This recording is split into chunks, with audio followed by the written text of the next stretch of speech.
Hello, everyone. Welcome to Drop Frames. Bruce, stop smiling. Yeah, wipe that smirk off your goddamn face, Bruce. Why am I'm not allowed to smile in this podcast? You're too. You were grinning at me. I was having a great time. Zeke and I were talking. We were having a nice chat, and you interrupted. Yes. What were you talking about? What were we talking about, Zeke? You don't even remember. How can it be a nice chat? I honestly did not. I didn't want to reveal it to you, JP. I didn't want to bring you into our. All right, keep your secrets. Keep your secrets. We were talking about you, JP. Okay, we were talking about you. Whoa! What a great guy you are. Whoa, that's okay. This is unknown territory for me out here in the podcasting world. Bruce, I was doing some research. Welcome to the show, by the way. You were a DJ, like a radio, a disc jockey, not like a David Guetta, but like a who's that guy that looks like he's trying to be 20, but he's like 70 years old? Not Dick Clark. He's like the new Dick Clark. Ryan Seacrest? Ryan Seacrest. Yeah, you were like Ryan Seacrest back in the day. Yes. I mean, Ryan Seacrest literally is still a DJ. So yes, I was that is what I did for years. I did for 5 years. At like a modern rock radio station in Santa Barbara. It was the first thing I ever did in the entertainment. K-Rock. Old K-Rock. Well, no, I was not a DJ at K-Rock. I was a DJ at a radio station called, I worked at K-Rock, but I was not a DJ there because I wasn't important enough. K-Rock is a very big radio station, JP. I know it is. I listened to it when I had the Sirius XM for free for a year. I would listen to K-Rock. They did not let me on K-Rock as a DJ, just so you know. All right, got it. But I was a DJ in a radio station in Santa Barbara called KJEE. Can you give us the stinger? Give us the stinger. Let's hear the stinger. All right, I'll do my best here. Let's see here. Let's pretend we were coming out of. Okay, yeah. That was the Killers with "When We Were Young" on 92.9 KJEE, Santa Barbara's Modern Rock. My name is the Bruce, and I am here to tell you we have yet another Killers song. Have you guys ever heard of "Jenny Was a Friend of Mine"? Well, here it is. The Killers. Jenny Was a Friend of Mine. 92.9 KJE. You were the Bruce? I actually have the Bruce, and you know what I think about that song?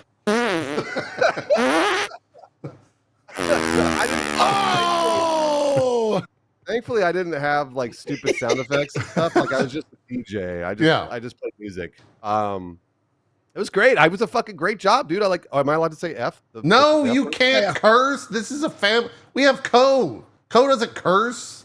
Oh, I'm kidding. I'm totally joking. Yeah, I'm messing with you. Well, either way, yes, it was a great job, and they paid me $8 an hour to do it. What? It was awesome. Is this like in the 60s? Like what the fuck? No, this was the early 2000s, my man. Holy shit! Yeah, and I got a raise to $10.25 an hour. That's like criminal. I mean, pretty much, yeah. Like, but were you doing it for the resume? Like what? Like that's insane. I was doing it for the fun. I mean, like, it was really honestly, it was and honestly, it was a fantastic experience for the stuff that we do now. Yeah, for sure. Yeah. You don't really the transition, honestly, from radio disc jockey. You can't say DJ these days because people will think you're like Armin van Bruce, but disc jockey. You don't really see that transition too much into the realm of Twitch. I haven't seen too many DJs out there.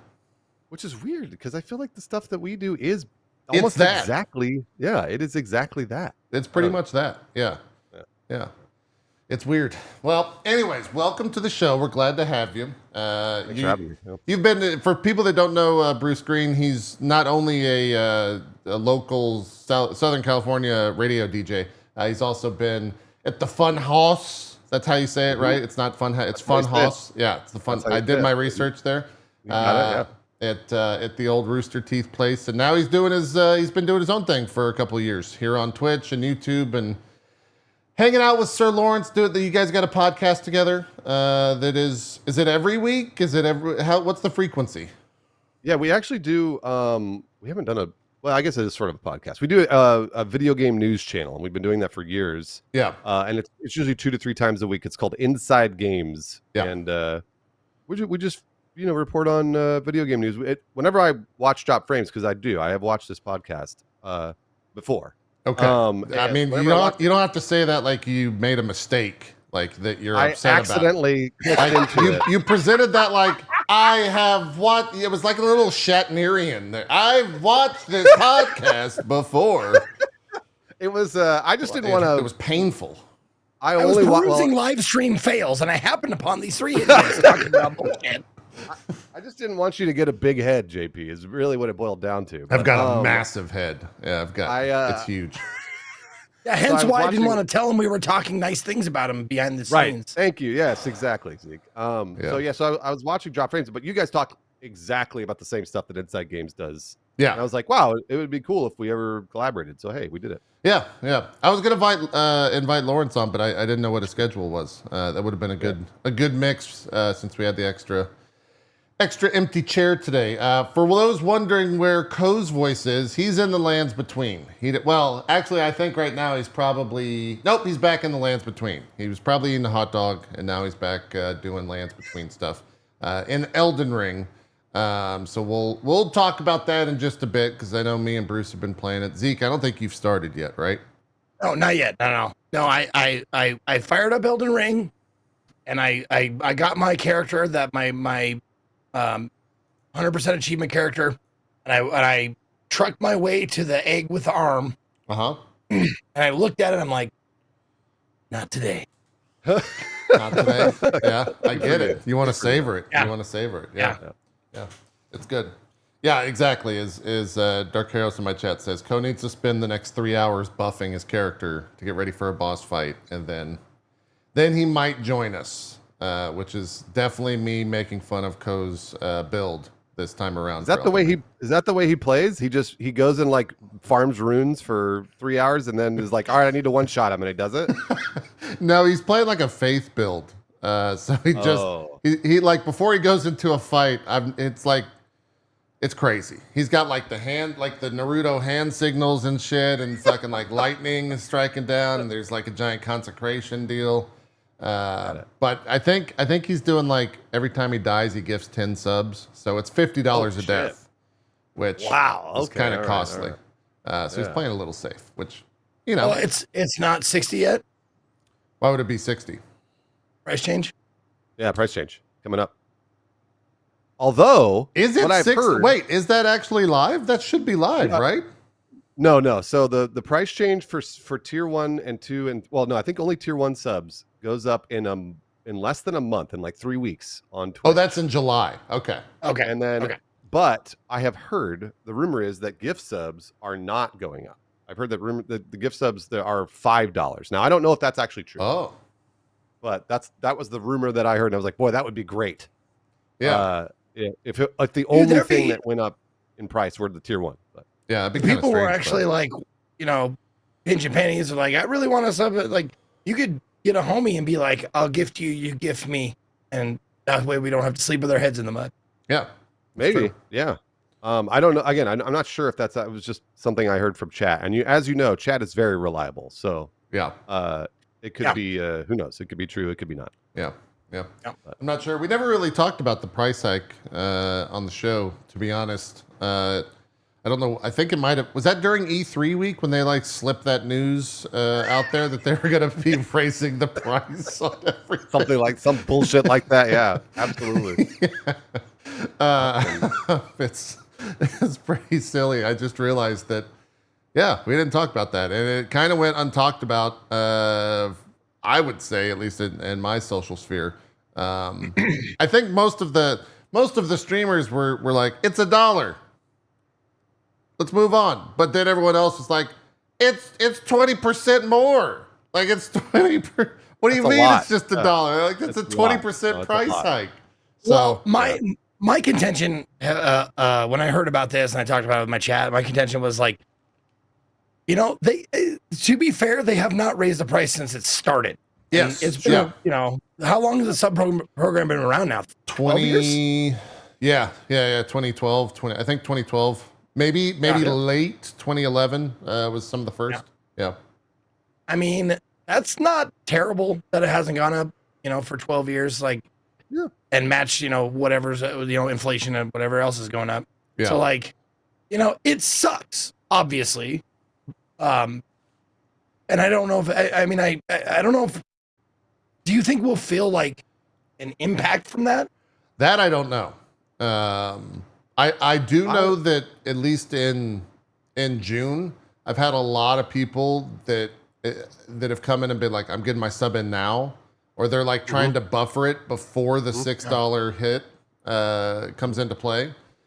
But I don't really know what's going to happen like after the fact, right? Like if people are going to look at that and be dissuaded. One thing I can say is I was at a random Twitch meeting a few weeks ago, and of course this is what Twitch said, but they were like, we've done studies since we raised the prices in all the other countries, and you should see no drop, and in fact you should see an increase in revenue. And I was like, yeah, like I was like, I don't buy that for 1 second. Yeah, I don't buy that for 1 second, but I will for sure tell my audience if that happens, because I've been talking with my audience about this as well. Yeah. And like you said, JP, like an extra $1 for discretionary, but this is just people being nice to us usually. Yeah. Is a lot. Like I think it's a big deal. So I will be really surprised if we don't see a drop in revenue from subs. And we have seen a drop in revenue from subs for the Prime subs when they just recently started cutting the percentage that we get from those. Yeah. So. Yeah. I'm not seeing too many broadcasters talk about that. And that might just be because like a broadcaster doesn't want to have the conversation in public of like, I don't make enough money. No, right. Yeah, of course. Right. Yeah, exactly. But behind the scenes, I've definitely had a couple conversations where it's like, hey, are you earning a little bit less than you were last month? And generally, across the board, it's a yes. That there has been not a significant, but a double percentage value of revenue drop for most broadcasters that I've talked to. I'm glad you brought that up, though. I'm not complaining. Yeah, I'm just letting, yeah. It is something that will affect me and my family. That's the just That sounds a little bit more dire. Like that's really dire. That sounds like more of a complaint. Like no, it's not a complaint. It's just like truth. That's just truth. Okay. All right. JP, I have a family. Me and my dog. Come here, Ollie. Let's get. We're not gonna eat the same stuff that we normally do this month. I didn't say that. I didn't say that. I'm just letting you know that we had to get regular mustard, not Dijon. Yeah. Fuck. Yeah. What I've been telling my audience is like, guys, I'm gonna start paying for 2 rents. Okay, I can't get out of this lease. No. Oh my gosh. Jeez. Wow, that's way worse. Yeah. That's my go-to line. That's how I make it dramatic. And then we'll see if it works out. We'll see what happens. Okay. Well, you can't tell the future. Good luck. Yeah. JP might be out on the street. Yeah. I'm gonna join the homeless of Austin that gets swept away every month. Bruce, let me ask you this. Are you, because my entire like attitude about Twitch since the very beginning is still pretty kind of unchanged as far as like I've been ready for this ship to sink like since it started sailing. So like once I started making livable money, comfortable money, like I'm like invested, like it's all like away from me in like stocks and bonds and rich people talk. Look at this guy right here.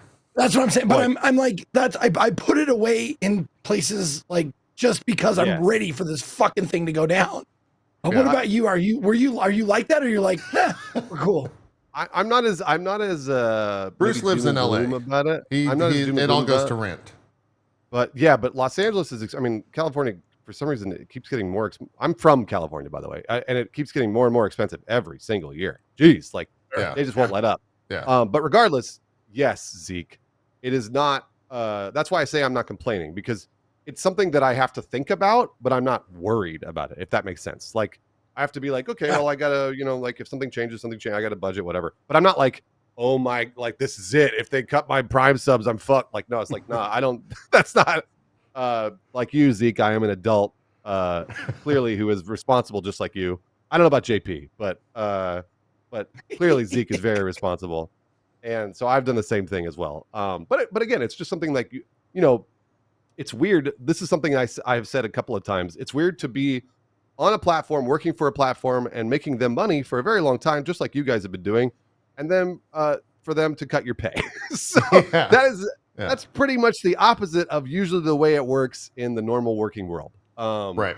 So it's a very interesting dichotomy that I have to be like, well, that's very strange.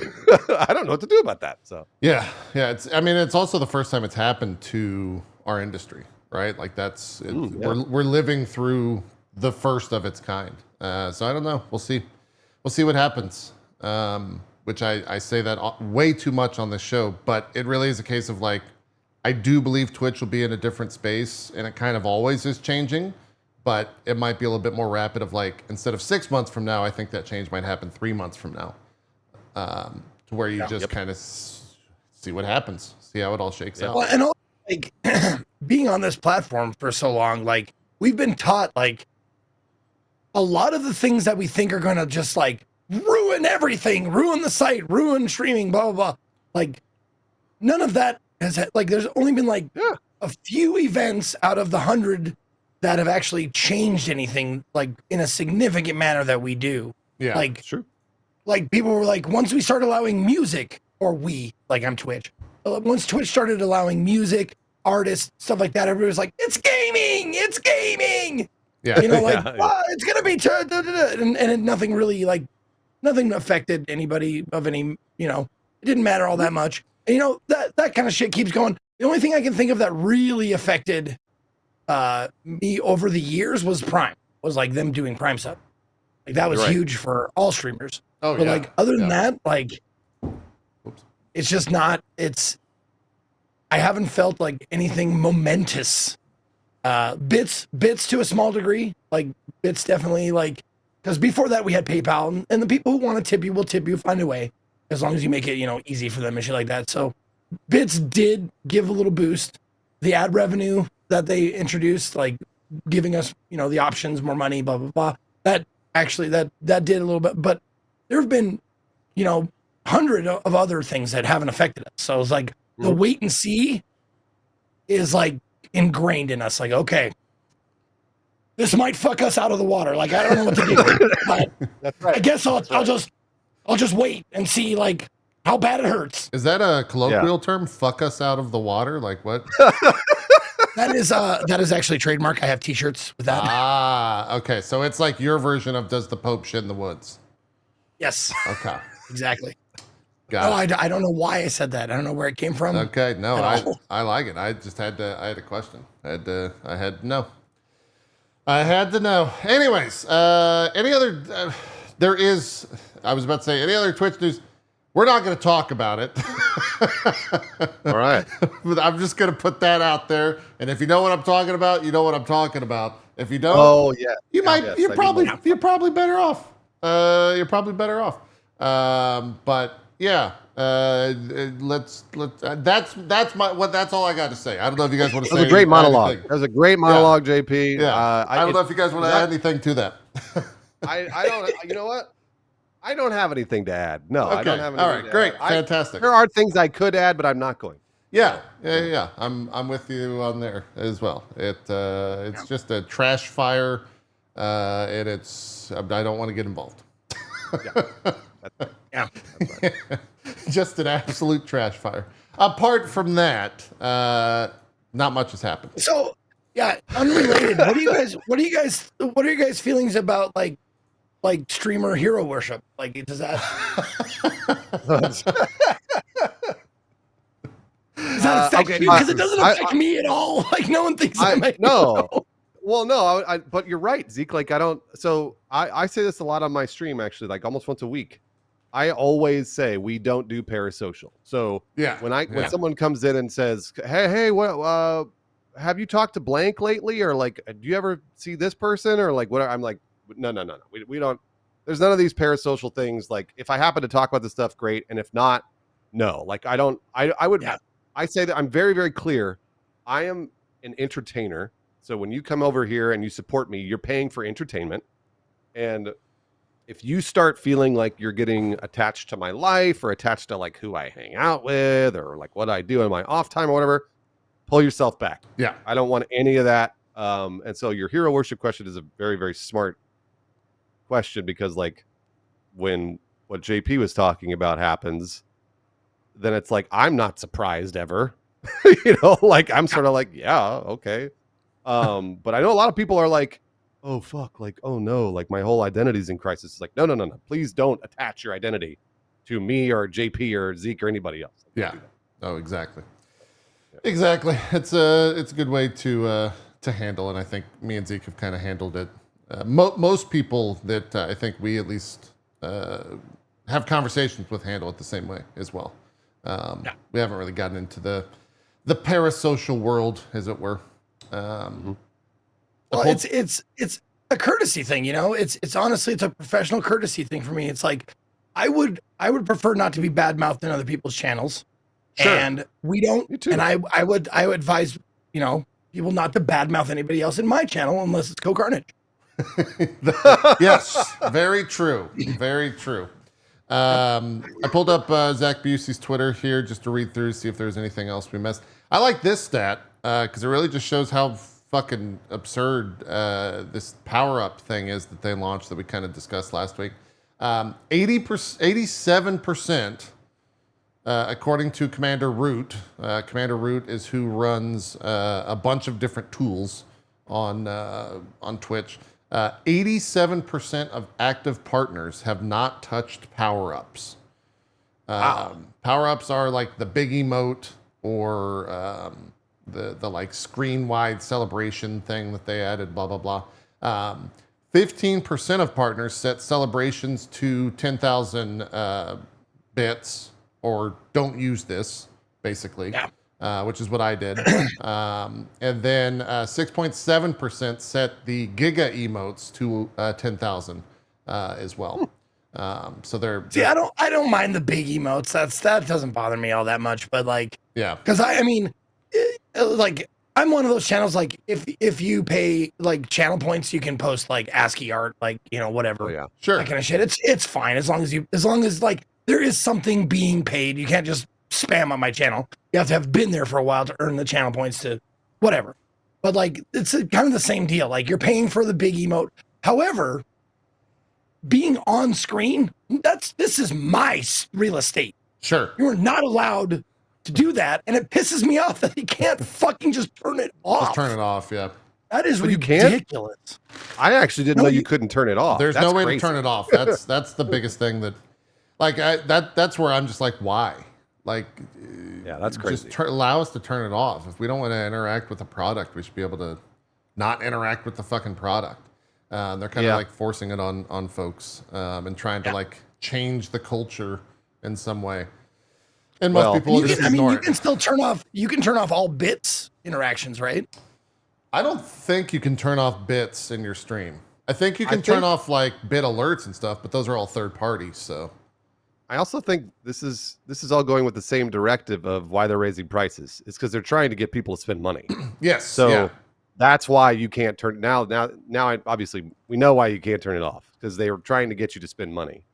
And so that makes sense. Like this is like I talk about this so much. It's death by 1,000 cuts right now for everybody, where every single thing that we're buying, doesn't matter what it is going up. Yeah. Every single thing. And it's just like this constant, it like wears down on you. If you're going to, McDonald's, or if you're buying house insurance, or if you're any of this shit, it's just all going up. Yeah. And I haven't yet seen a company that's like willing to be like, we're not going to do this to you. Right now, we know what everyone else is fucking you. Nathan's hot dogs, still the same price, Okay, well, all right. What about Costco? Oh wait, Costco. no. It's you're right. It's Costco. It's not Nathan's. Costco hot dogs. Yeah, it's Costco. Costco hot dogs and Arizona tea, right? Arizona tea. That's the other one. Has the Arizona tea gone up though? I heard that. I don't think so. Let's do the Googles. Do the Googles. Arizona iced tea, because it's 99 cents generally, right? Maybe I don't drink Arizona. I like Texas tea. I'm a big Texas tea fan, not Arizona tea. Maybe Arizona tea is still 99 cents. You mean If it's oil? still 99 cents. Good to know. Yes, I drink oil. I drink oil. Just Man, oodles of it. I gotta be the oldest one on here if I'm doing Beverly Hillbillies references. Jeez. I think Bruce might have you beat, to be honest. I think you're right. I got the reference, but I refuse to acknowledge it. Yeah. So Are you? He's got to be the Zoomer. Got to be the Zoomer. Yeah. Are you open with your age or not? Just out of curiosity. Yeah, no, absolutely. I'm turning 43 soon. Yeah. I'm 44. I just turned 44 in May. Oh, so you're just barely. JP has got to be 55, right? That's right. Yeah. You'd think. Yeah. That's what I thought. I'm actually 29. 29. Yeah. That's not true. I have been 29 for the past 20 years. Apparently, Arizona tea has gone up. They're $1.29 instead of 99 cents now. Oh, they got us. Fuck. Damn it. Yeah, but that Costco hot dog's still $1.50. I've never had a Costco. I've never had it. Is it worth? Is it good? It's great. It's a hot dog and a soda for $1.50. Oh, so yeah. Okay. I need to get a Costco membership. This is not a hashtag ad, but I need to go live a little. You know, you got to get in there. Sure. You got to mix it up with the peoples at Costco. You got to buy a 96 pack of Pop-Tarts every once in a while. Just for see all what intents happens. and purposes, Costco apparently is a very good company who their employees speak very highly of them. And generally speaking, I had a couple of friends that work for Costco, and they're like, I love it, man. I get promotions, I get good hours. Like, you know, they treat their employees very well. Yeah. Good company. Good Same with, you know what? Yeah. Another one that oddly I was like, really? They're that good? Like In-N-Out Burger. Like In-N-Out Burger like are super awesome to their employees. Like really loyal and good, and like, and they're actually like a really good business model company. Huh. It's crazy. Yeah, for sure. There you go. I just wish their burgers were better. Boom! Boom! Oh, wow.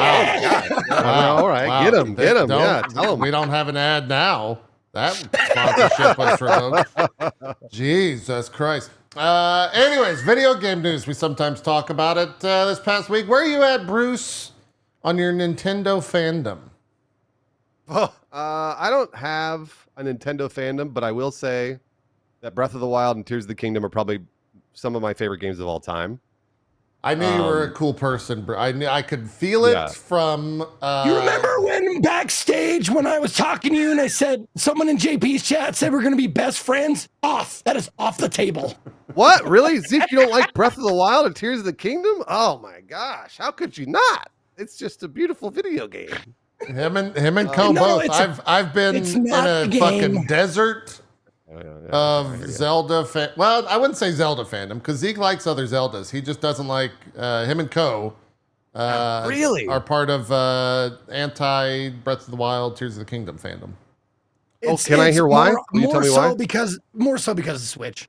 Because I just hate the Switch. Yeah, they hate the performance. The performance is bad. You are correct. Yeah, the performance is bad. Yeah, it's rough. It's rough. Well, Nintendo had a direct, kind of out of nowhere. They announced it on Monday, and it went live on Tuesday. Me and Zeke are not fighting game aficionados. I don't believe Bruce is a fighting game aficionado, but we have to at least mention the Marvel vs. Capcom package, whatever they're calling it, that got announced because that took over a lot of my social media, mostly because of Maximilian dude squealing like a schoolgirl when that got announced. That clip was everywhere. And it kind of came out of nowhere. Capcom Fighting Collection. Yeah, that was very weird to just come out of nowhere, ultimately. Most people had cited that franchise, whatever it was, kind of done after the most recent iteration of the franchise. So to see it come back was awesome. To see the fans like Max, who have been pushing that, Maximilian dude, who have been pushing that franchise for so long was maybe even better. It's always awesome when you just see someone who's like so passionate about a certain thing get what they want, right? Yeah. So that was really cool. If you have not seen that clip yet, I definitely recommend going and checking it out because he was basically brought to tears after the fact and kind of went through the stages of that. Of honestly, I think he referred to it as like having someone come back to life is how he looked at the whole thing because they had written it off that it was dead. Tell me, okay, as someone who is like completely outside of this, like what is the deal with this? Like, why was it so much like like getting the reactions it was? Yeah, so Marvel vs. Capcom is like a beloved fighting game franchise, right? Like wins Right, Marvel is right. huge, and like you know, it's Yeah. a big deal within the FGC.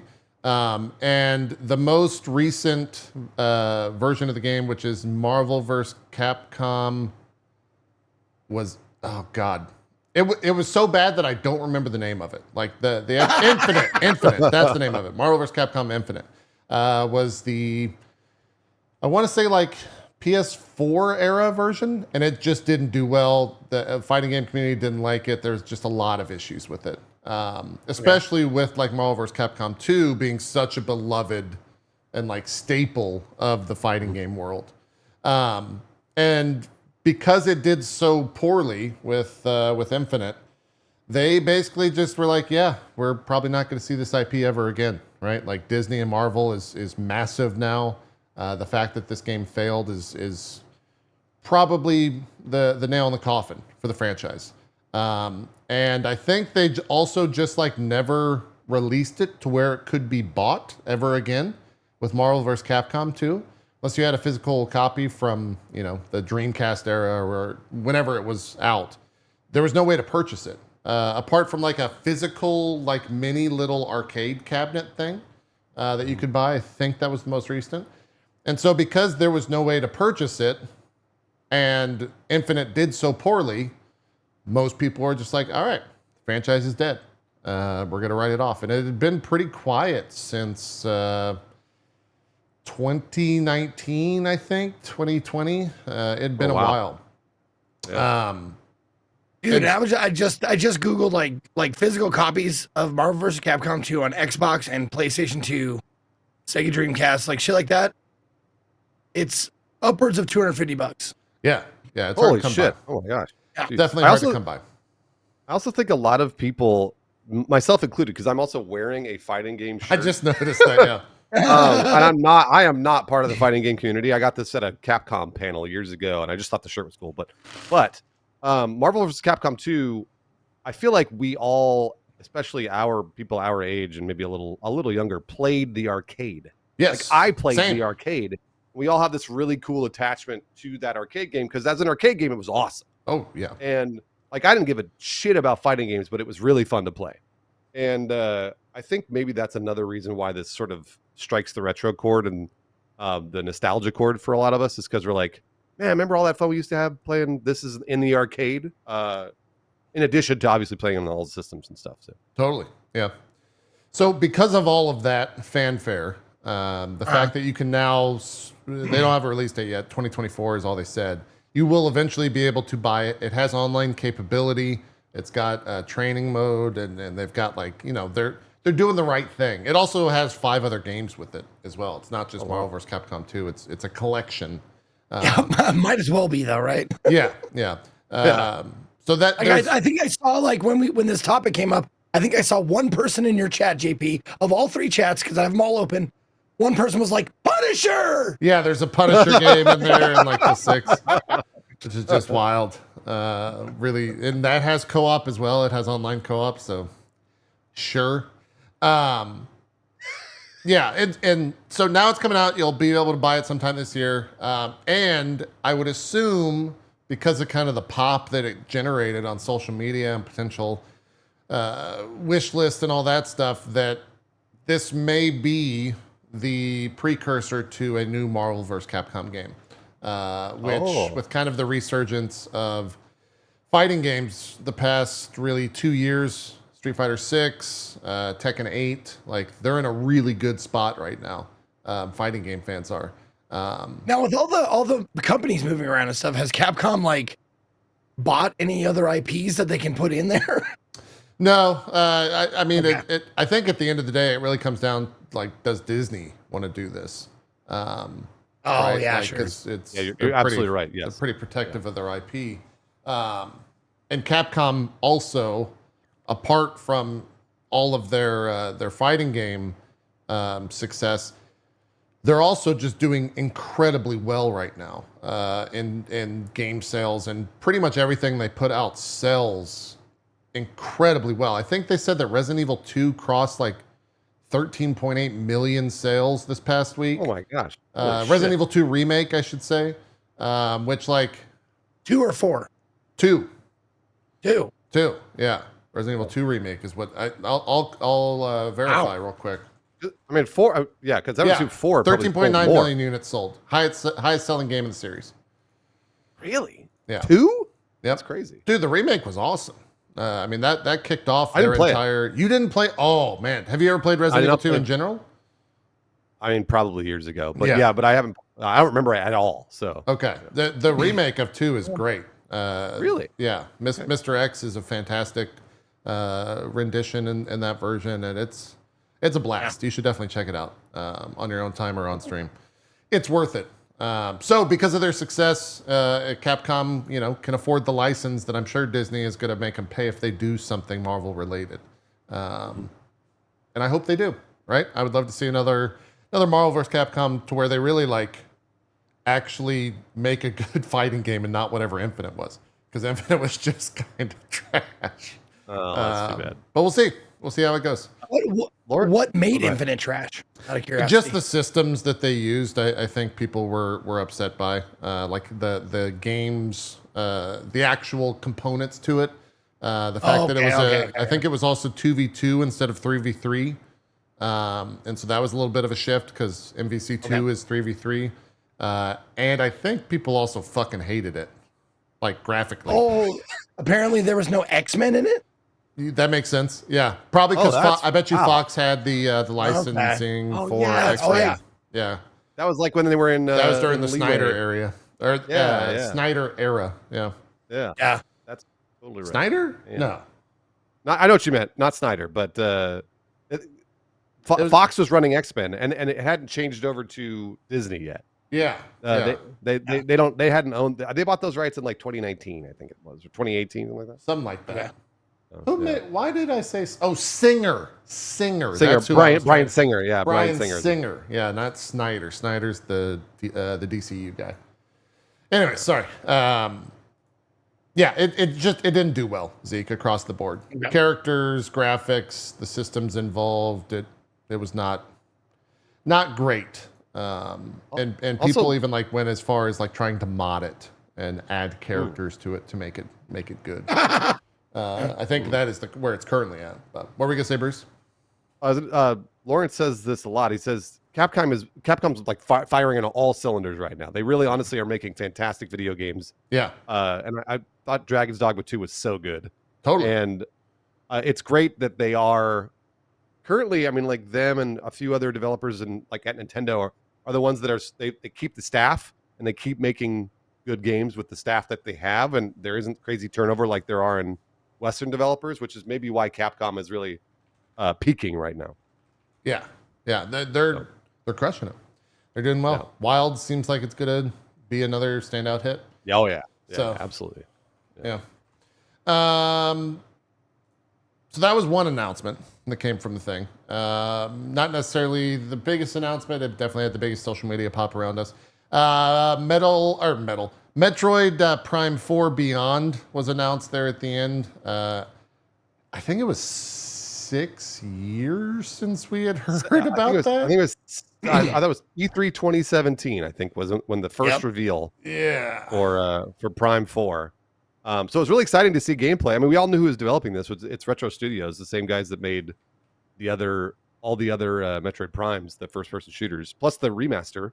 Yeah. They helped along with Iron Galaxy. So it looks great. It's going to be great. I'm really looking forward to this. Yeah. My biggest concern / hope / worry is I hope this is cross-platform. I hope it's Switch 1 and Switch 2 or whatever the Switch 2 is, because it's scheduled for next year. Right. I would love to see this run. The trailer looks like it's 60 FPS, but who knows what hardware this is actually running on. You would think it's Switch. You would hope it's not Switch 2 visuals. I think the theory is that what we're seeing here is Switch 2, and then they may release a dumbed down version for the original Switch. Yeah, because it looks really good graphically. What they need, and it's since they kept pushing out the release of the Switch 2, again, Lawrence and I kept guessing on what the system seller was going to be for the Switch 2. Yeah. You're like, well, what are they going to, like, we thought it was going to be Tears of the Kingdom. We kept thinking it wasn't going to, and this is probably it. I think this is the one where they're showing the trailer and then they're going to release the Switch 2 and be like, okay, and then Prime 4 is 4K on the Switch 2 or whatever. Yeah. And then, well, I'll be honest, as the resident like Switch hater, I guess, I don't know what you want to say, but like the only thing that makes me that has made me come back to the Switch, other than like requests from the audience, is Metroid. Oh yeah, Metroid is the one like proprietary IP that I'll come back for. Yeah, was it was Dread, right? Dread was Dread was great. Yeah. I never played Dread. I actually never played that. I should have, and I just never got to it. Yeah. It's fantastic. It's a Super Metroid, sequel ish. I think I did what I always do with Switch games that are like doing well. I buy them right before a flight. I play them for 30 minutes on the flight, and then I watch West Wing, which is a very typical me thing to do. And then I never play them again. I never I never touched the game. So I've got like 30 minutes in Dread. But I bought it. You must have really you really like West Wing, don't you? You really like that show. I watch a lot of West Wing. Why do you know the show? How many seasons is that show? 6. Yeah, I mean, don't pretend like you don't know. It sounds like clearly you probably know the runtime of every episode. 7. It's 7. Sorry, 7. 7. Yeah. Okay. I think I've done a full West Wing watch like 5 or 6 times. I'm currently in season 2 of a rewatch right now. We need to get you into another television show. You need to watch something on television other than the West Wing. You know there are other television shows, right? Yeah, but like they don't have like Toby and it's Josh and there are other shows, JP. What's the showrunners now or the creator's name? Sorkin, Aaron Sorkin. Aaron Sorkin. Yeah. Did he have another series ever? Yeah. He's super well known. He did get those ones. Get those ones going. I love the Newsroom. I thought the Newsroom was great. Okay. That's actually a little bit heretical to say is a Sorkinite because the Newsroom is not. Are you a Sorkinite? Are there Sorkinites out there? I just made it up. I don't know if there's Sorkinites, but I'm making it up. Studio 60 on Sunset Street was very good. Or Sunset Strip, I should say. You stole that from Pokemon. I got a shiny Sorkinite the other day. Don't even fucking try and play that off. Nice. I never saw Sports Night, but I heard good things about Sports Night. I think that was his first series. I never watched it either. I like Moneyball. Moneyball is one of my favorite movies of all time. Sorkin. I never knew that was Sorkin. I've watched that movie like 5 or 6 times. Dude, really Moneyball's fantastic. Also, Bobby Kodak's in there. He's a piece of shit. Wait, Bobby Kodak's in that? He's the GM. This is a wild tangent. He is the GM of the team that Brad Pitt, or not the GM, the owner. Sorry, Brad Pitt's the GM. He's the owner of the team that. How the fuck did he get that part? What the hell? Wow. I don't know. It's wild. Crazy. It's really wild. Okay. Yeah. Interesting. Yeah. Anyways, West Wing's great. I watch. How about One Piece, Bruce? Is One Piece count? I've seen 570 episodes of One Piece. JP, there are other things that you can watch besides the West Wing over and over and One Piece. How about Friday Night Lights? I could recite it backwards. I have season 1, episode 1, signed by Kyle Chandler, hanging on my wall. How do we feel about Friday Night Lights? You're the best. Okay, so Friday Night Lights is one of the greatest television shows of all time. Oh my! Zeke, I should just say that out loud. It is. I'd like to introduce you to my new brother. I now have a new brother. Friday Night Lights is. You guys enjoy playing Zelda together, okay? You guys have fun. I watched that show. I want to say 4 times through, 5 times through. Yeah. I'm about. It's just I think I cry every time all 4 of them are on the field throwing the football around when he's in the wheelchair. I think I cry every time. It's great. It's a fantastic show. It's just I like my favorite episode is The Man with Saracen's dad. That's really good. Digging the own grave. It's whoo. Great episode. Oh my gosh. Anyways. I wrote it down so I can watch it. I have not watched Friday Night Lights. You've not watched yeah. Friday Night Lights? You need to watch Friday Night Lights. It's football, it's actually really right? It is football. I mean, football. No, but hold the on. show. It is related to football, yes. yes, It is high school related football in to- Okay, Texas. that's all I knew about it. That's all I knew about it. But it's that's really why I a kind of show- well, maybe not for me. It's really a show that's like based around the stories where like football is what brings all the stories together. But Sure. it's like it's about the coach and the wife and like the team and yeah. Okay. Zeke, I think you'll like it because it's a relatively easy watch. Like I can recommend it because it's fun to sit down and watch. Like it's not like a Succession or Sopranos where you're like, ooh, like it's heavy, you know? Yeah. Friday Night Lights is not heavy. It's actually really fun and there are some heavy things that happen, but generally speaking, it's a feel good show. Yeah. And it's Well, actually after playing that new Star Trek game, like people were like, "You haven't seen Strange New Worlds?" So I'm in the middle of that right now, and Stranger World is Sure. great. That's it's great dope. show. It's fantastic so far. I'm only like 4 episodes in or something, and it's really good. Yeah. Yeah, it's super fun. Chad is telling me I do need to preface Zeke. Season 2 happened during one of the big writer strikes, and so the writing gets really weird. It gets real bad. And then season 2 ends in like 13 episodes, and they start season 3, and it's like some of that shit didn't really happen. yeah. And then Okay. So season 2 is pretty bad. There's like some of the story arcs are bad. Anyways, how the fuck are we talking about Friday Night Lights? I don't remember. Nintend's gone woke. I've got us back on track. There we go. Oh wow! Because you said Dread, and you were like, "I played 30 minutes of Dread while watching West Wing." And then West Wing. I That's asked right. about West Wing. Yeah, that was my bad. Sorry. That's right. The Legend of Zelda: Echoes of Wisdom. Talking about some Zelda. Talking about actual Zelda. You're Zelda. playing actual Zelda. Bruce, I guess, is the foremost fan of the Legend of Zelda here. It sounded like Zeke had maybe more Zelda fandom than I do because I played most of these games. Zeke, what is this doing for you? Have you seen this trailer? You probably won't like the art style. No, I absolutely hate it. It's like playing a Metroid game and you don't get to play as Metroid. Oh, okay. So I don't know if that's real or not. Is that a real statement or are you goofing? You're laughing afterwards. I'm goofing. Okay, because I was like, all right, I guess I know where Zeke's been on social media the past week. Where were you January 6th, Zeke?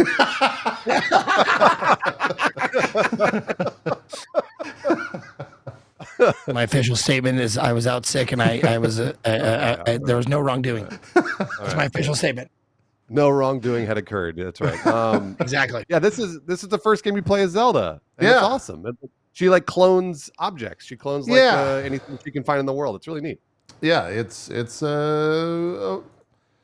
I'm kind of curious how like easy it will be to break, but it also makes, when you look at Breath of the Wild and Tears of the Kingdom, this makes sense for like a 2D application for what the Zelda formula has been recently, where you can just, if I fast forward here so we don't see Mr. Enuma, you can just like build a table.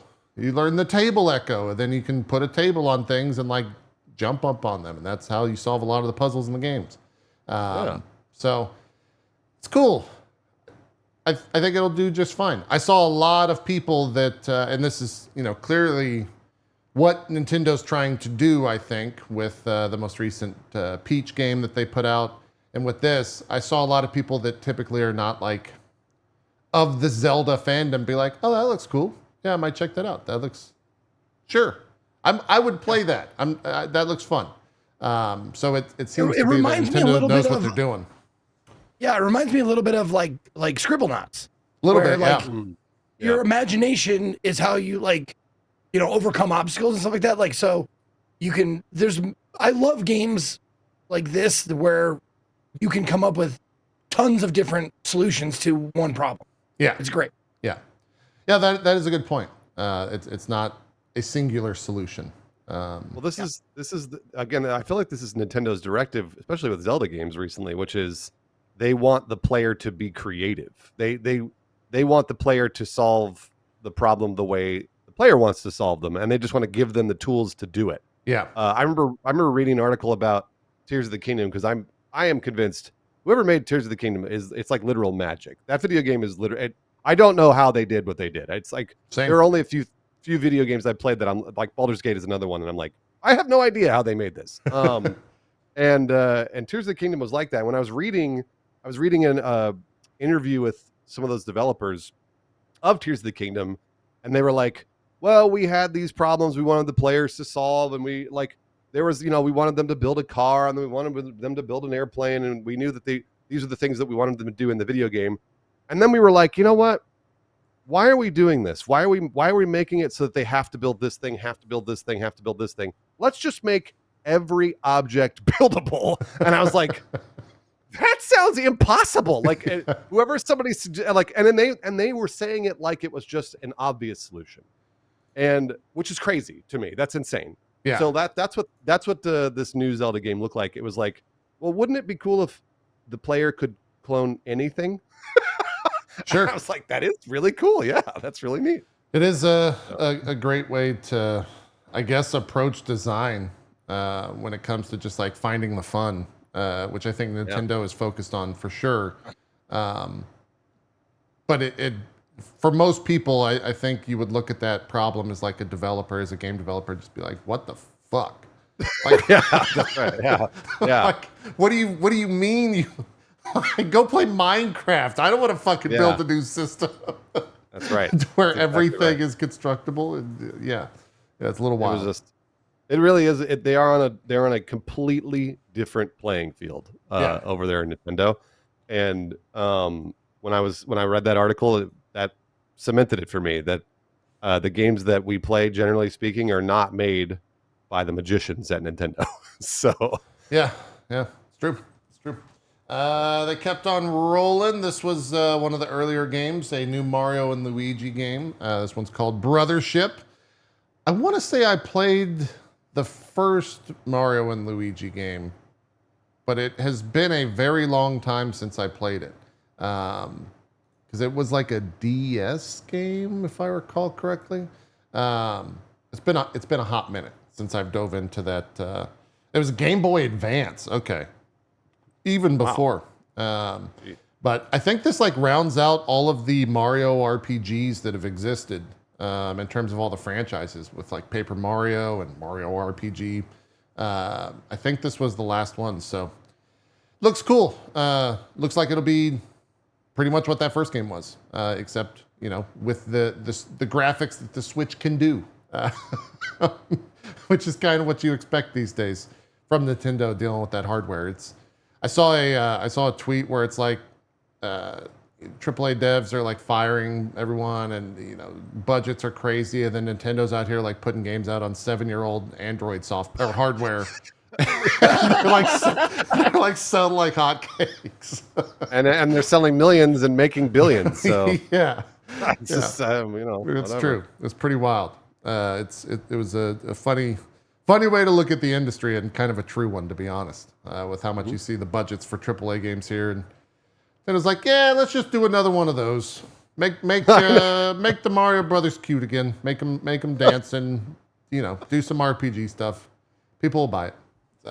Yeah, well, it's like I don't know if Zeke, have you? I can't wait to ask Zeke about this. Have you played the Pokemon games on the Switch? Have you played those Pokemon games on the Switch? I did for I do 100-month subs. They get to pick a game for me to play one day, and someone asked for Pokemon. One of them on the Switch. Yeah. I played it, and I could see the draw. I understand that, but it's not something that hypes me up or anything like that. Yeah, I've gotten really into Pokemon, but I wanted the performance of those Pokemon games on the Switch is just atrocious, horrendous. Like it's terrible. Like I cannot believe how bad it is. And again, they sell millions. So like that boggles me. This might be the hot take. I fucking hate Pokemon games. I'm not a Pokemon fan.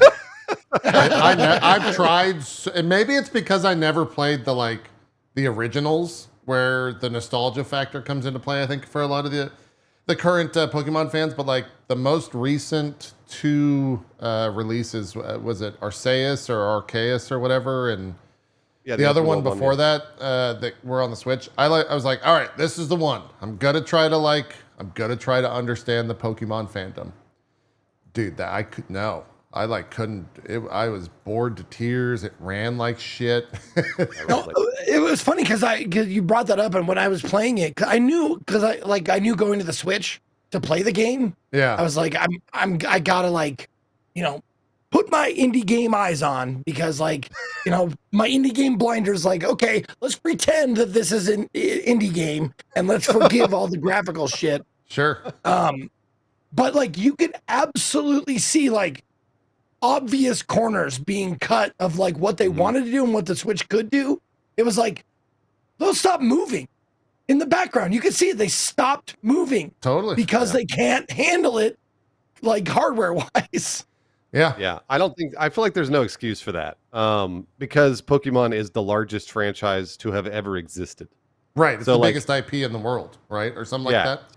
It is. So they have billions of dollars at their disposal, and they keep doing this to us where they'll give us this video game made by 4 people that runs at 20 frames a second, and then it sells 15 million copies. So you're like, well, they're just going to keep doing it Yeah. because the profit margin is wild.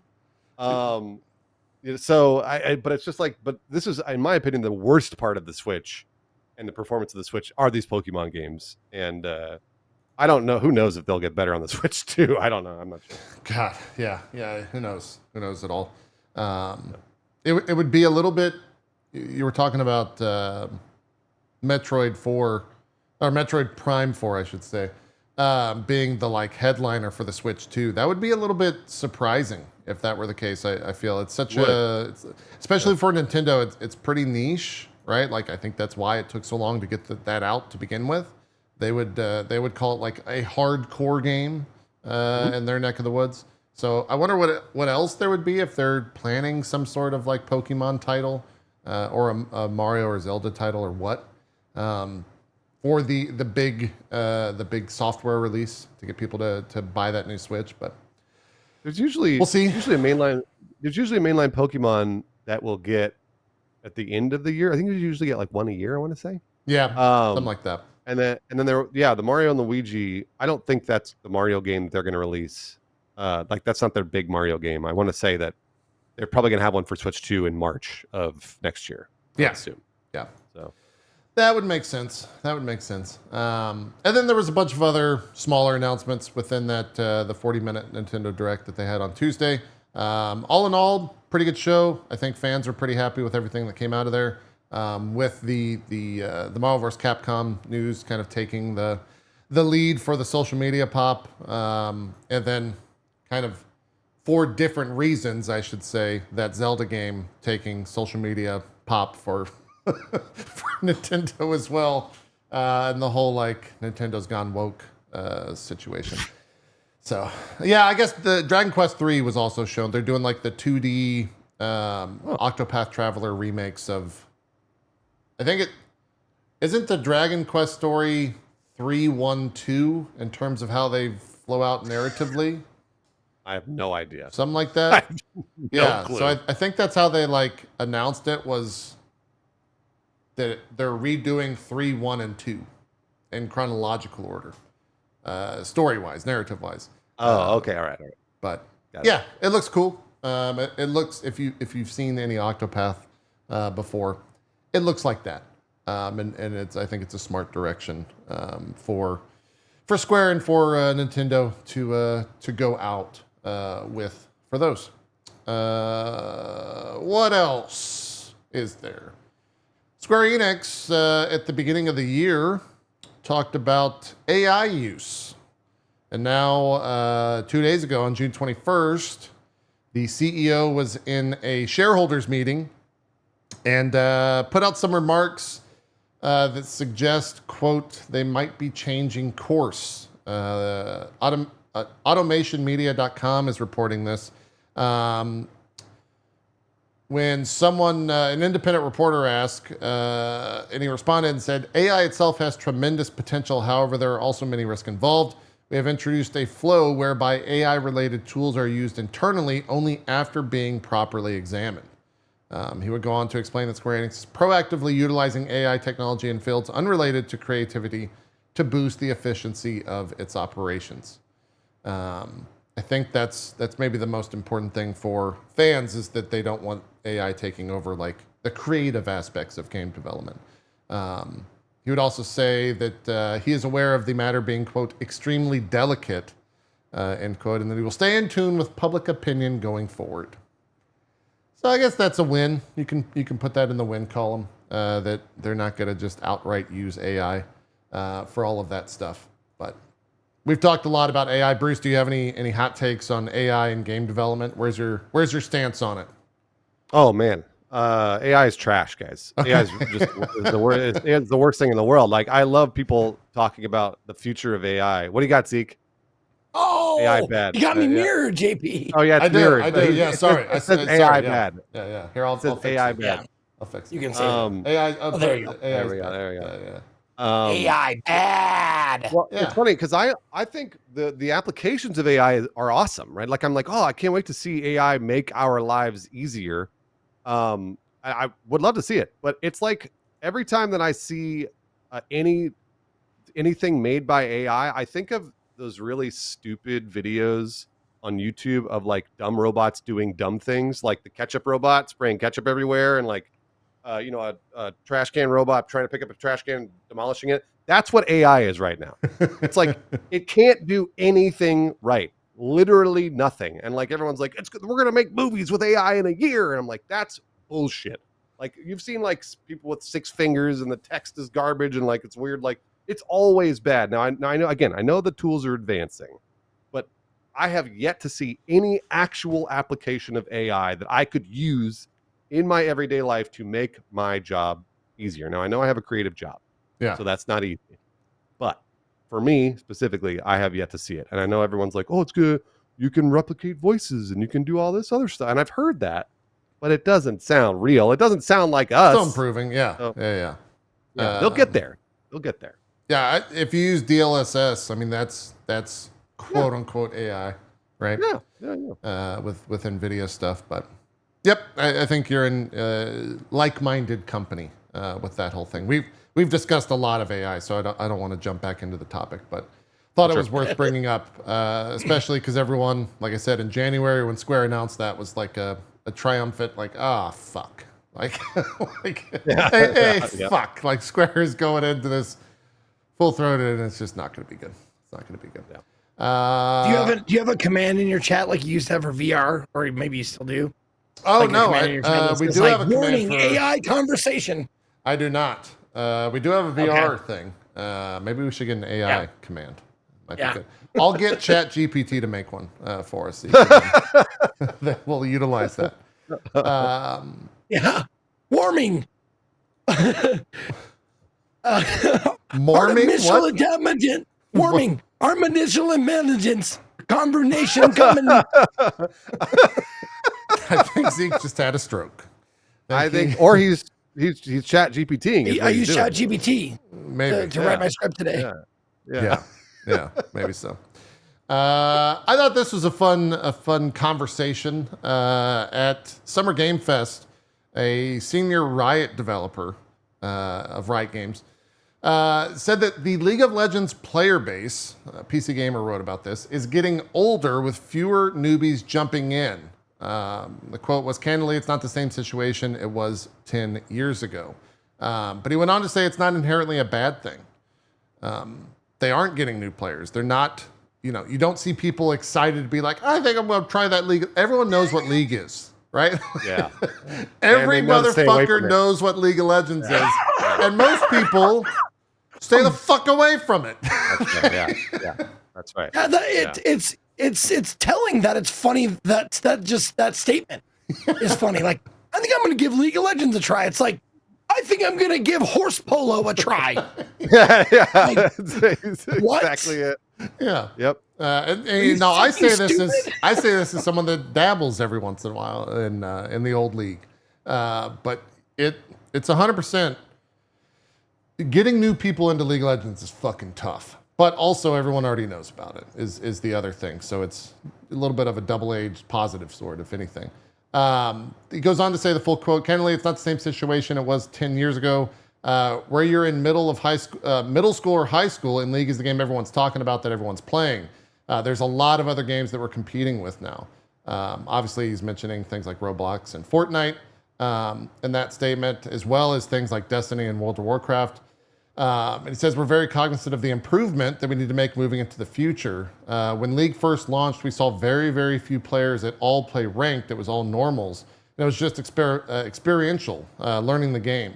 Then in the middle years, we saw more of a shift towards focus on ranked competitive play, especially from people in late high school and college. I think that tracks with me. Like it started off, MOBAs were always like the fun thing, and then you got competitive about it. I think obviously their push for esports makes a big play there, where everyone sees that and wants to be the best, right? They want to be the next Faker. But the other thing you got to think about is most people that played League in high school are now adults with a lot of money. And so when they put out a skin and they're still playing League, they can actually buy that skin, right? So it probably still cranks out a lot of money. Now, I don't know if they're spending money on a $500 skin, and that's a whole nother conversation we can have if you guys want, because that's what they just put out with the Ari skin. And it's pretty comical how the community has responded, because they're just banning Ari. Are they really? Oh, wow. Yeah, so like shit. Ari's ban rate has shot up percentage-wise, like a very large $500 for that. Go eat shit. Yeah. So allow me, that's true. Allow me to reverse engineer this, because the quote from the developer who's saying that everybody's aging up in League of Legends, they already knew that. They used that data to then release that $500 skin, because they knew that their audience was getting older and that they would spend money on that skin. Yeah. So they're way ahead of that, and they're probably going to continue doing this. Absolutely. And I wonder, I wonder if they're going to make it so like you can't ban Ari, because people, if they're going to spend that money on the skin, they've got to be able to use it, right? So like they have to make that available for the older, richer players that they have now, I guess. Yeah. Ban rate percentages. Go ahead. Yeah, go ahead. No. By all means. No, I mean, you got to know, like, with something like that happens in your microcosm or whatever, like if it were me, I'd be like, okay, I love this. I love this game. I love this hobby, whatever you want to call it. I'm going to put $500 on the skin. I know I'm not going to be able to use it for a while, though. You have to be like, you have to like know that. It's like, this is an investment for when that dies down and something else gets shitty. Then I can use my $500 skin. Riot had about the worst possible thing happen, at least from a PR perspective on all of this. Faker, the player that the skin was made for. So that little bit of backstory, the skin that cost $500 is for celebration of the player Faker, who is the first person in the Hall of Legends, which is kind of like their Hall of Fame for Riot Esports. And so they immortalized him by making him a $500 skin that like his signature shows up in game and stuff like that. He recently played, Faker did, in a tournament, I want to say this past week or maybe 2 weeks ago. And he picked Ari. So everyone was like, is he gonna utilize his skin? He didn't. So he didn't even use his own $500 skin. No. And it's not because he didn't own it. He just chose not to use it. Granted, Faker doesn't necessarily use his skins when he plays to begin with, so it might also be that. I think he has other skins from winning Worlds, and he's used them at least once. But if I'm Riot Games, I gotta think you're like slipping in a message and they're like, fucking use the skin next time, jerk. Yeah, Like, of course, yes, absolutely. No, I know. I've been on like in situations like that, like on the Twitch stage. It's like, hold up the box of Reese's Puffs. Hold up the box of Reese's Puffs right now. Right now. Like in my ear on the IFB, like, you gotta show the label, bud. Yeah. Exactly. My chat sake, apparently in a post-game interview, he said that he forgot, which No way. maybe I could get. I mean, maybe you're focused on the game. Maybe you're focused on the game, but Okay, all right, maybe. yeah. I was gonna say ban rate wise, just so people know the percentages. Ban rates went from 8.64% to 23.73% in Emerald, which is one of the higher, I would say about middle of the road higher ranks. And then people that join the least amount of protest, Diamond Plus, which is very high ranked, went from 6.26% to 18.22%. So still a lot of ban jumps there with that $500 skin. But the other thing that you got to... no. What's the highest you ever got, JP? What? What's the highest you ever got? Rank in League? Yeah. Although it's a completely different time, I think I was platinum back in the day. And current, I would say it's like gold 2 or 3, not very high by any means. League's fucking hard, especially solo queue. That's the highest I ever got in TFT was I got like the lowest level of gold, and then I just got I needed therapy, and I'm not even kidding. Yeah. With League, I mean, you're playing, it's not so much that you're playing the game, it's that there's 9 other people in the game that are like really, really messed Sweaty. up individuals. I'm talking like you'll die once and the guy's just like throwing out the N-word. Like, like we're just talking, but like that's where you start asking, where were you on January 6th? Okay. Cause they were, the answer is they were playing League, right? That's what was happening. They weren't at the Capitol. Just some real interesting characters there in League. And so it's tough. It's tough for sure. What I was going to say is that I think you'll see a lot more of this, by the way, from Riot, because League of Legends, until now, they have not had like a thing for the whales. This is the first $500 skin, right? And so I want to say, at least in China, which is where a lot of their money comes from when it comes to skin sales and MTX and all that stuff, I don't think the ban rates are all that high. And so if people are buying it over there, Riot probably made a fucking fortune with this skin. I think it's the first $500 skin. They've done $200 skins before, but not that many of them. So yeah, they're probably making bank. Is there any video game that's charging more for skins than League? Path of Exile.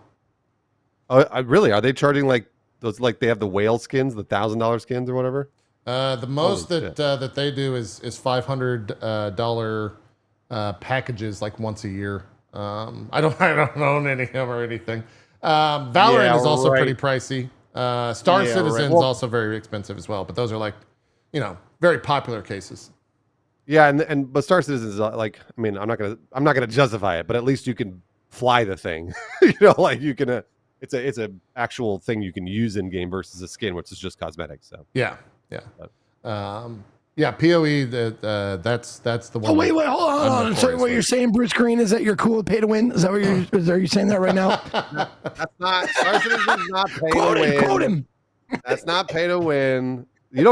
Nobody wins in Star Citizen, Zeke. All right, nobody wins. Fair. Nobody wins in that game. I'm with Your Bruce Honor. I retract my question, Your Honor.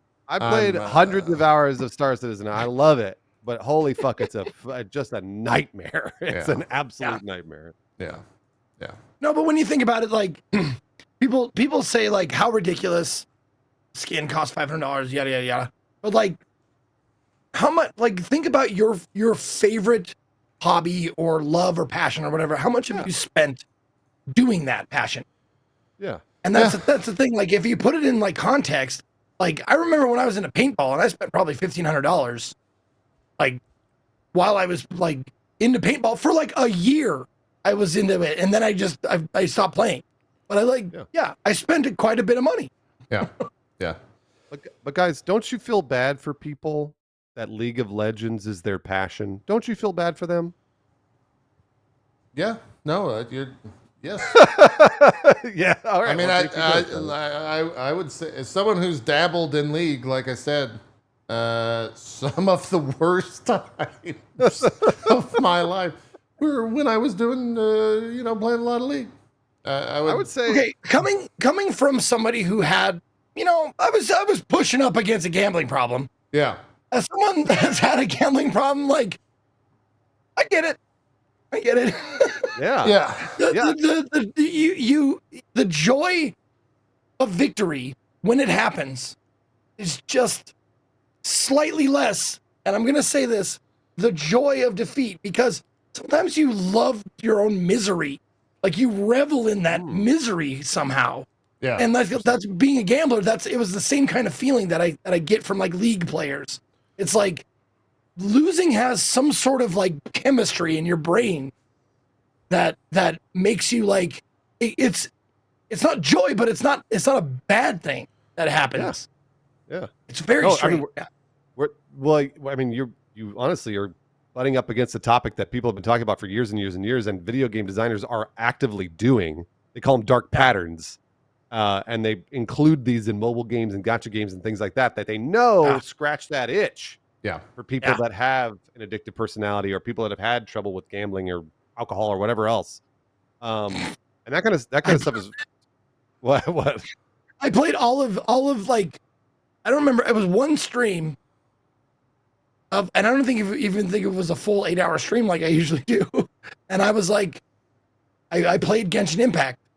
And by that, I mean, I spent $200 and I was like, holy shit, man. I did the Danny DeVito, like always saying like, yeah. No. You gotta, I didn't know you threw money. I can't do it. I can't do it no more. My community keeps doing that. Once a month, they'll vote for some gacha, and I'm just like, I'm not gonna spend money, guys. They're like, sure, and I have not done it.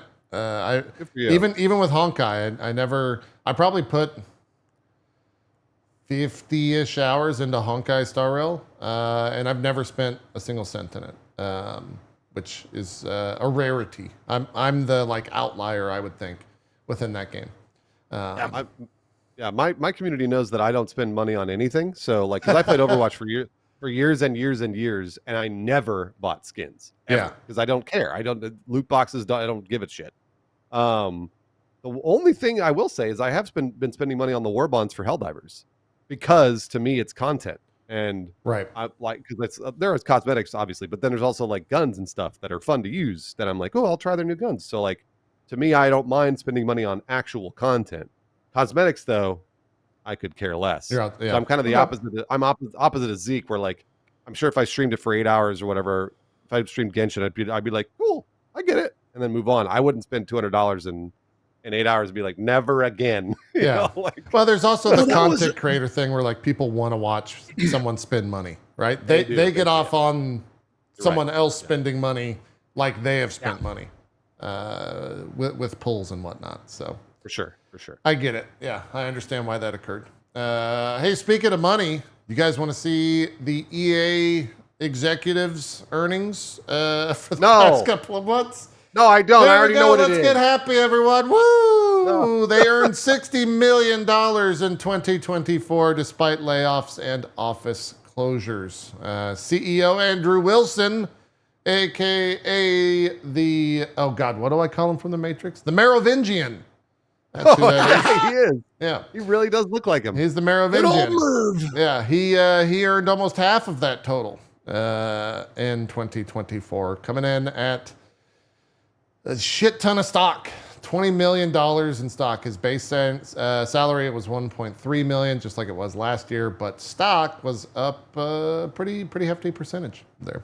They laid off 670 people at the beginning of this year. So that's correct. Yeah.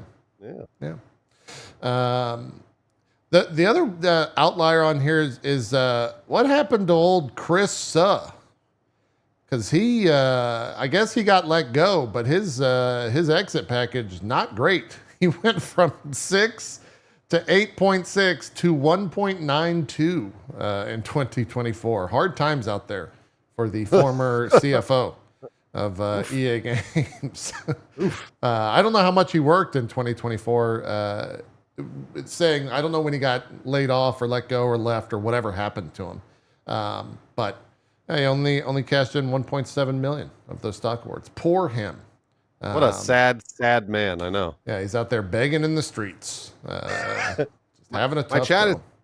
My chat's saying that those layoffs guaranteed that bonus, and absolutely, you are correct. The reason I brought up the amount of layoffs is because that is totally what happened. Yeah.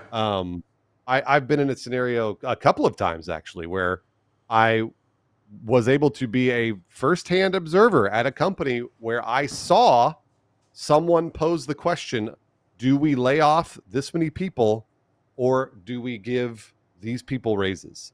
And I was like it frightened me because I was like, that's a nightmare.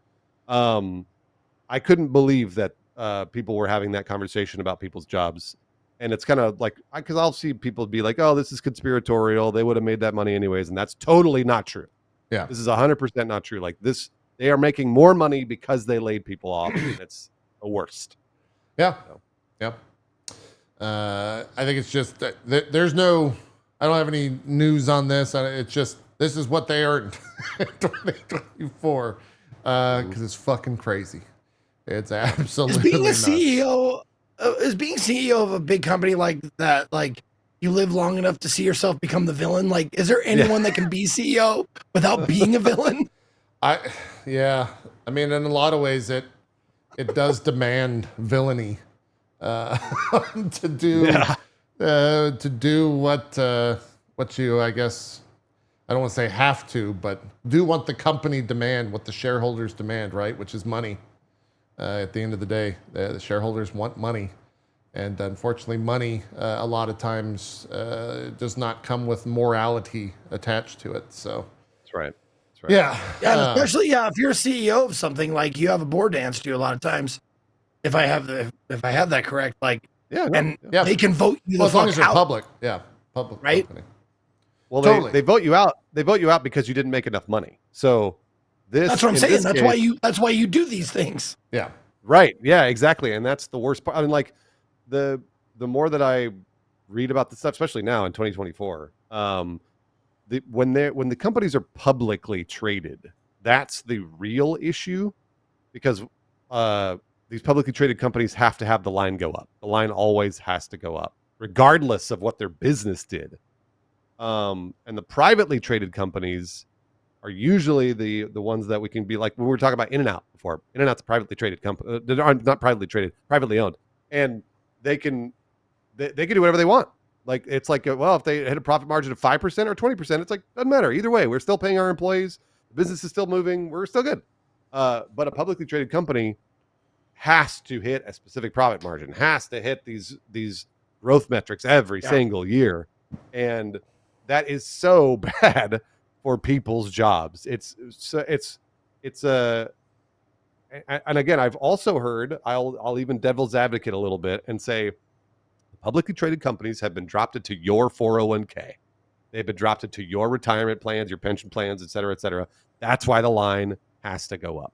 Yeah. And I understand that, but I am willing to trade a few percentage points on a 401k for people's jobs, if that is the case. Now, I don't know if that's the case, but it's something that I have thought very deeply about because this is like a hobby of mine, is to read about the economy and of investments and things like that. So yeah, I like thinking about it, and a lot of it's just a nightmare. I just like this sort of what you're showing us. It's just an absolute nightmare, and I hate it. Sure.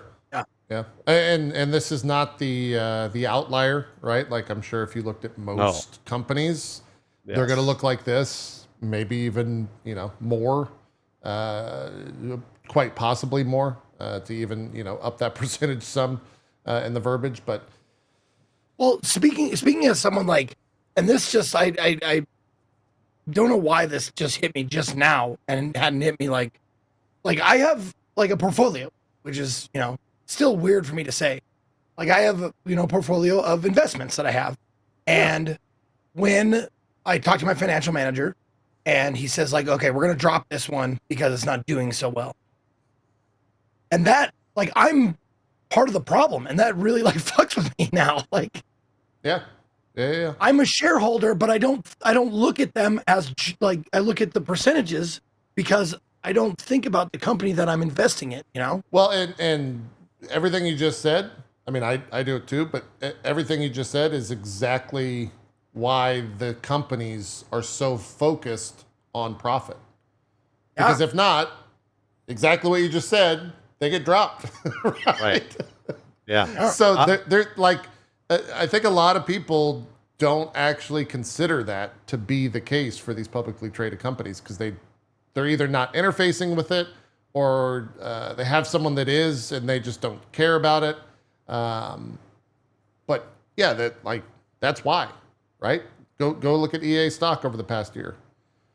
It's, by the way, EA stock is terrible. Like their growth is so slow. It's not good at all. Because I know not doing well. No, and it hasn't for a long time. And this is I'm glad you guys brought up what you talked about because you're totally right. Like you're like, oh man, if we drop it, it affects the company.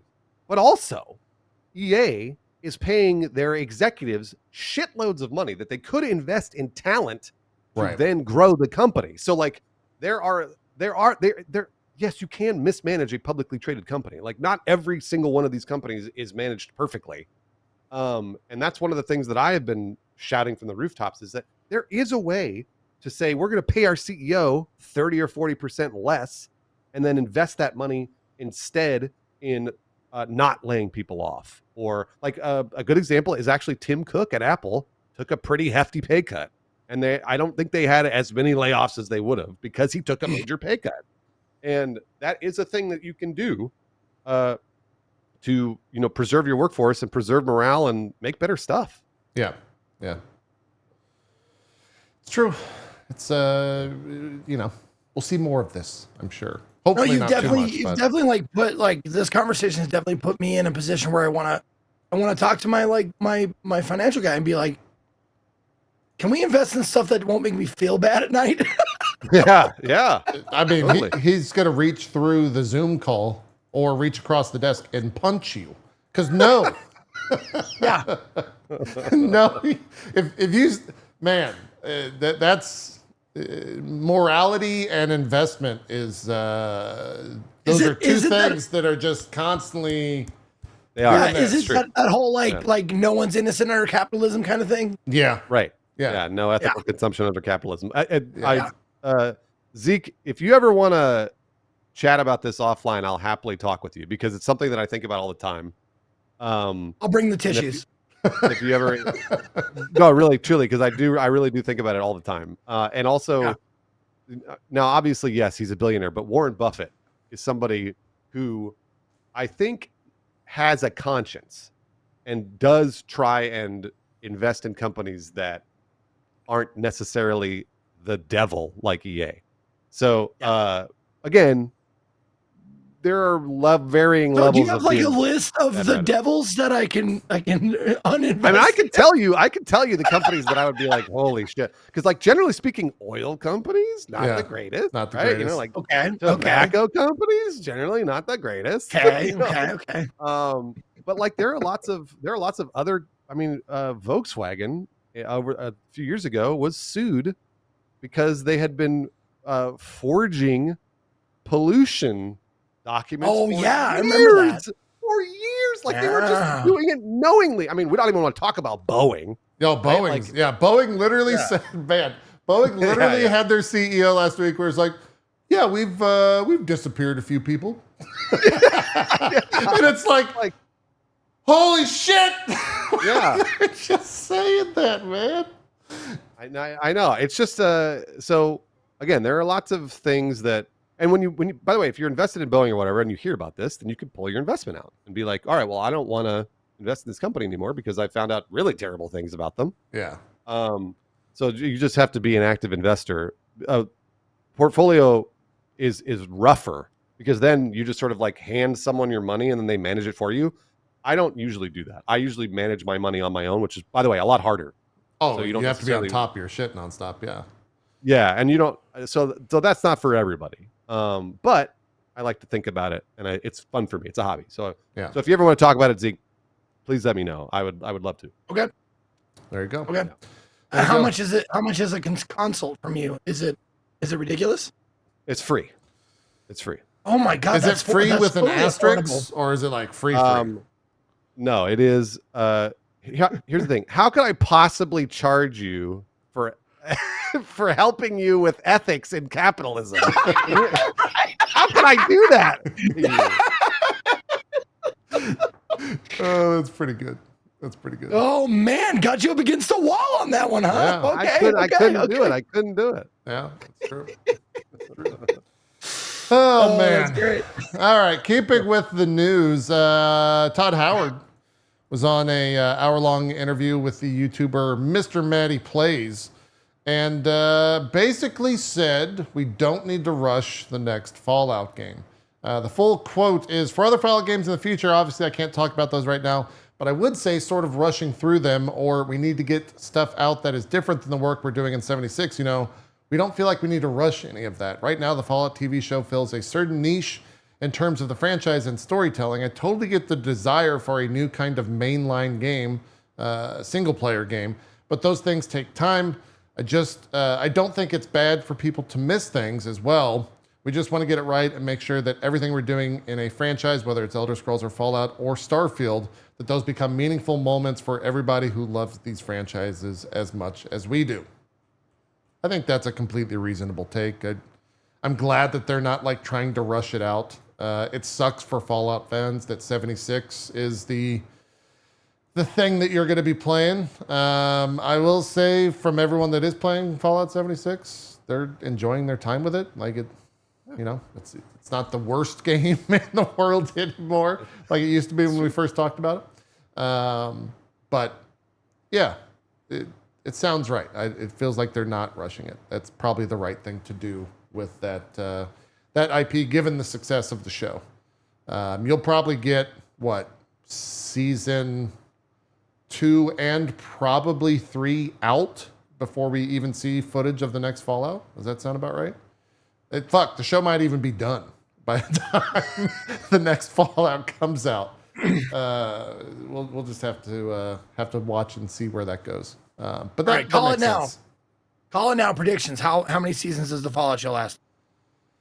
I think it's been renewed already for 3. It has. 3 total. Um, 3 total. I'm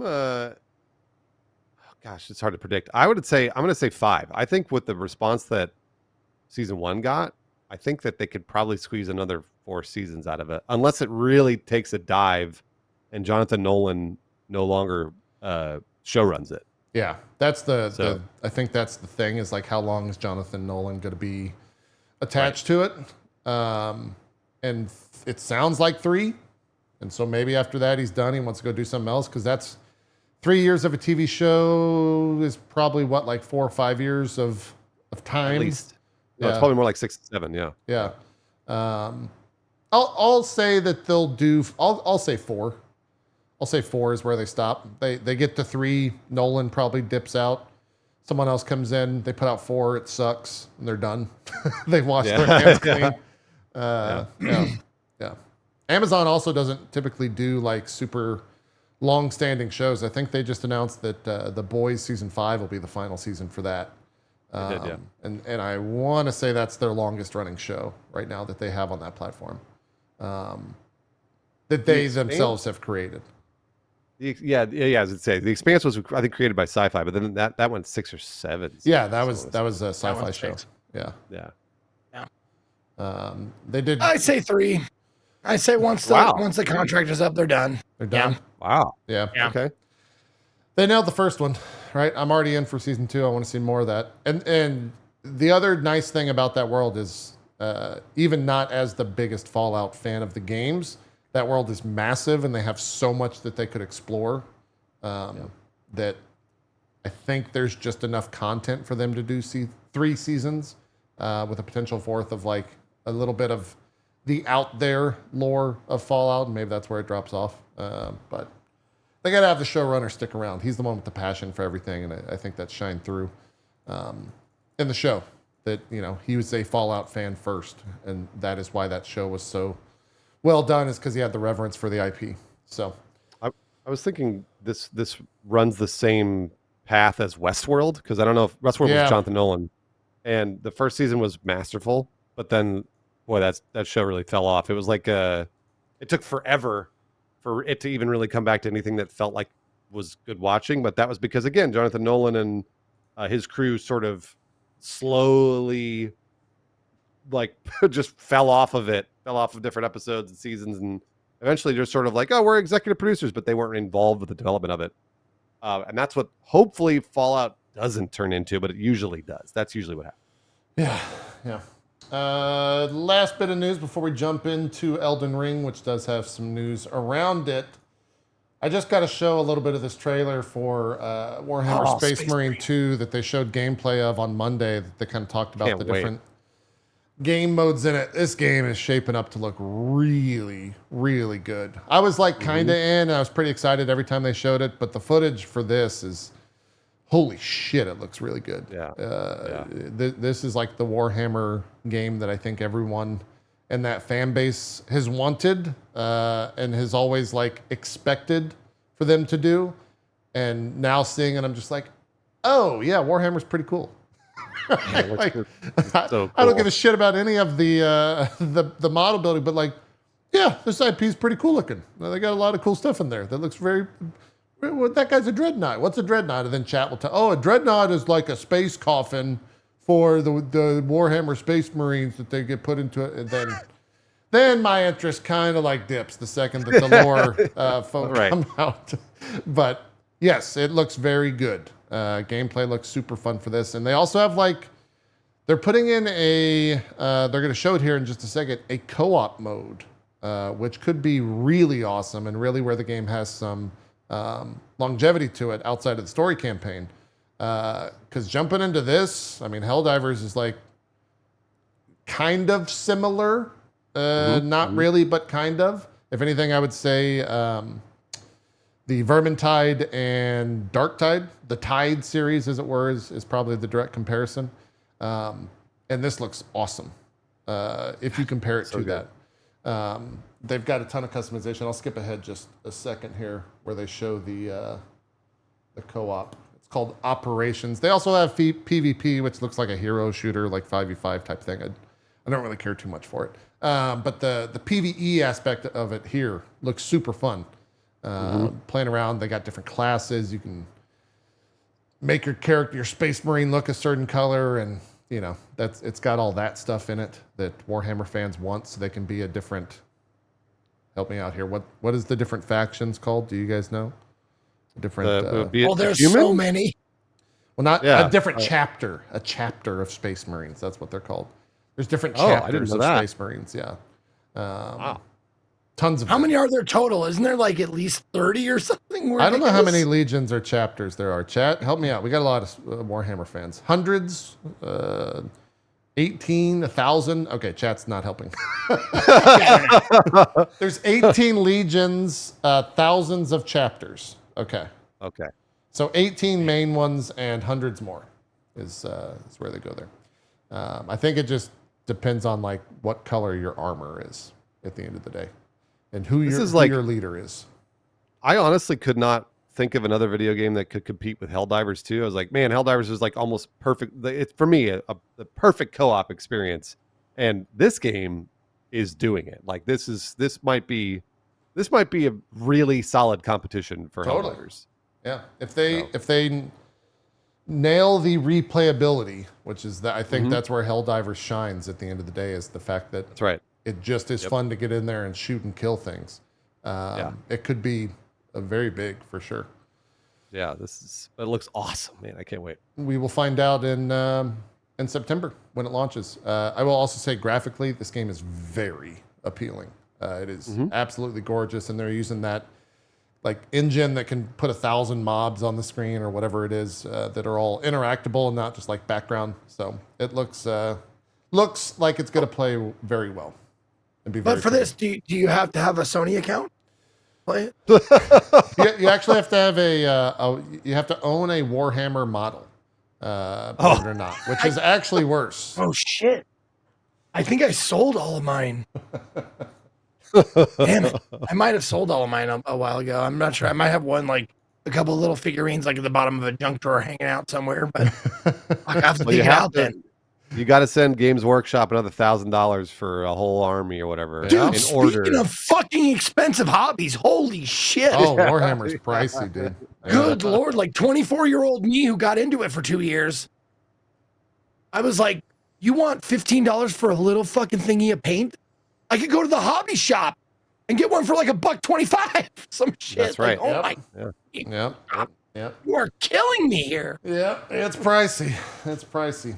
All right, let's talk a little bit of Elden Ring.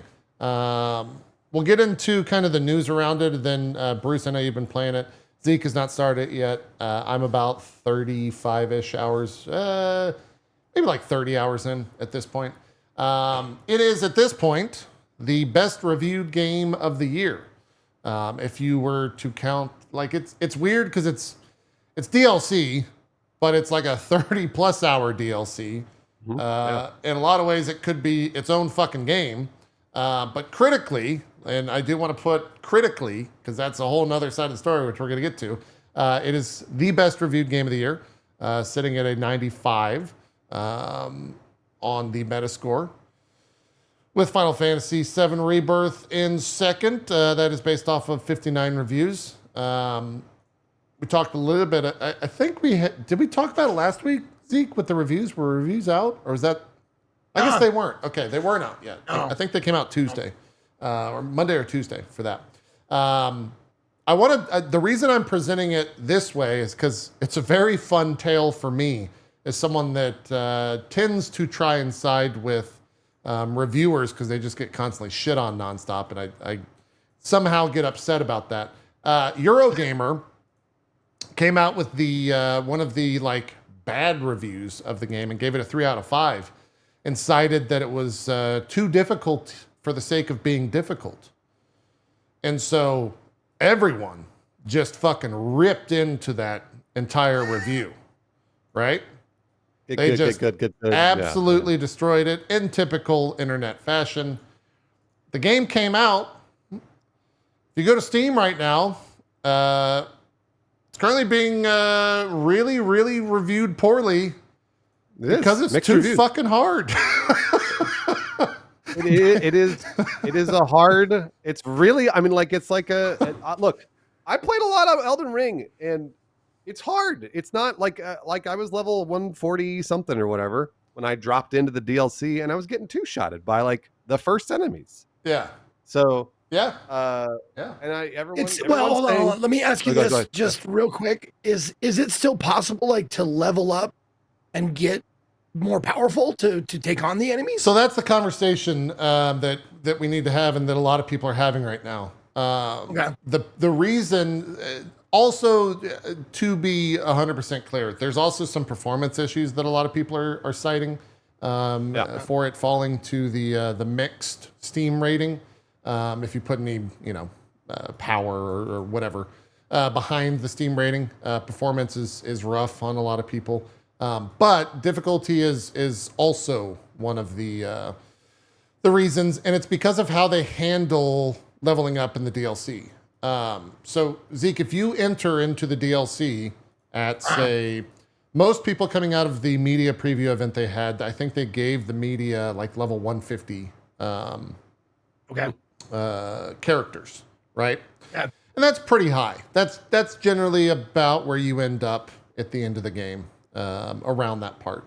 The DLC doesn't give a fuck what level you are because it has its own leveling system inside of the DLC. And so people were entering into like level 300 with, 99 vit, 99 strength, 99 whatever of their main stats, endurance, whatever.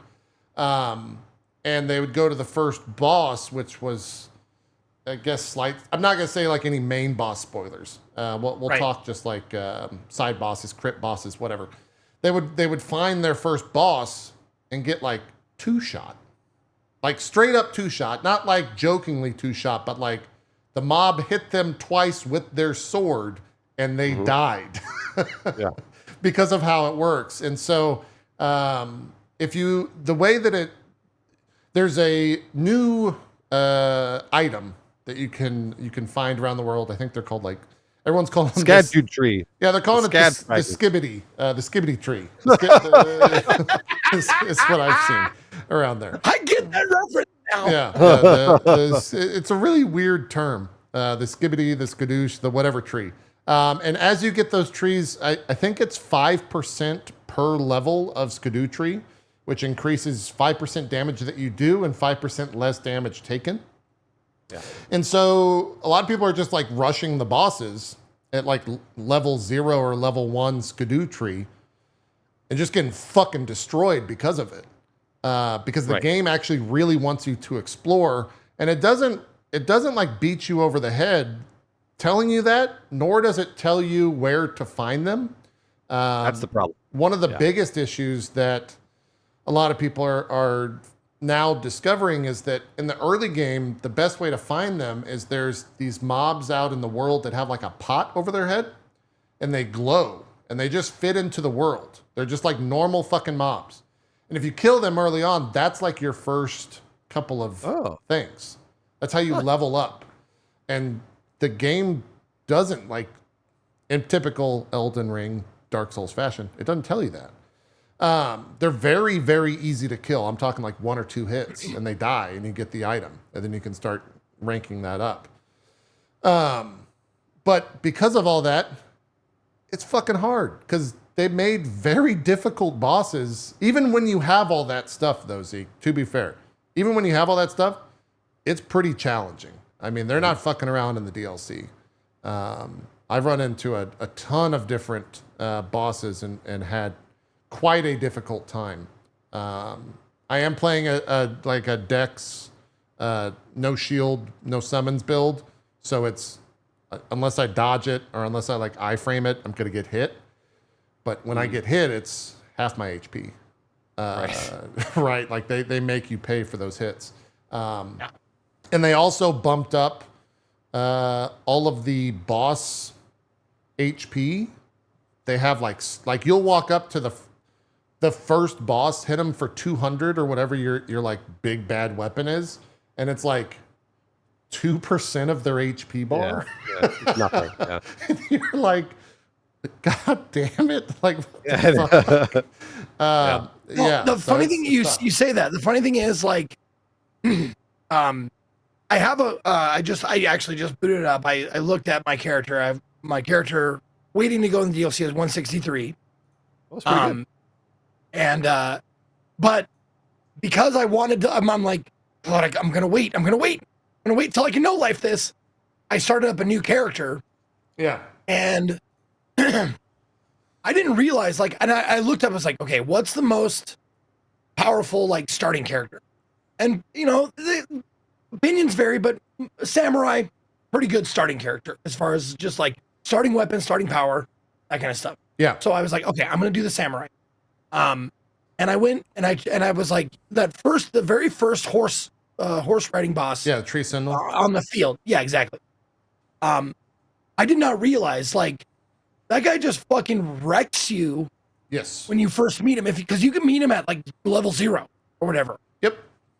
So like, it reminded me like, oh, right, you have to fucking like, if you are not like a no-hit runner or some shit like that, like you have to level up to face this shit.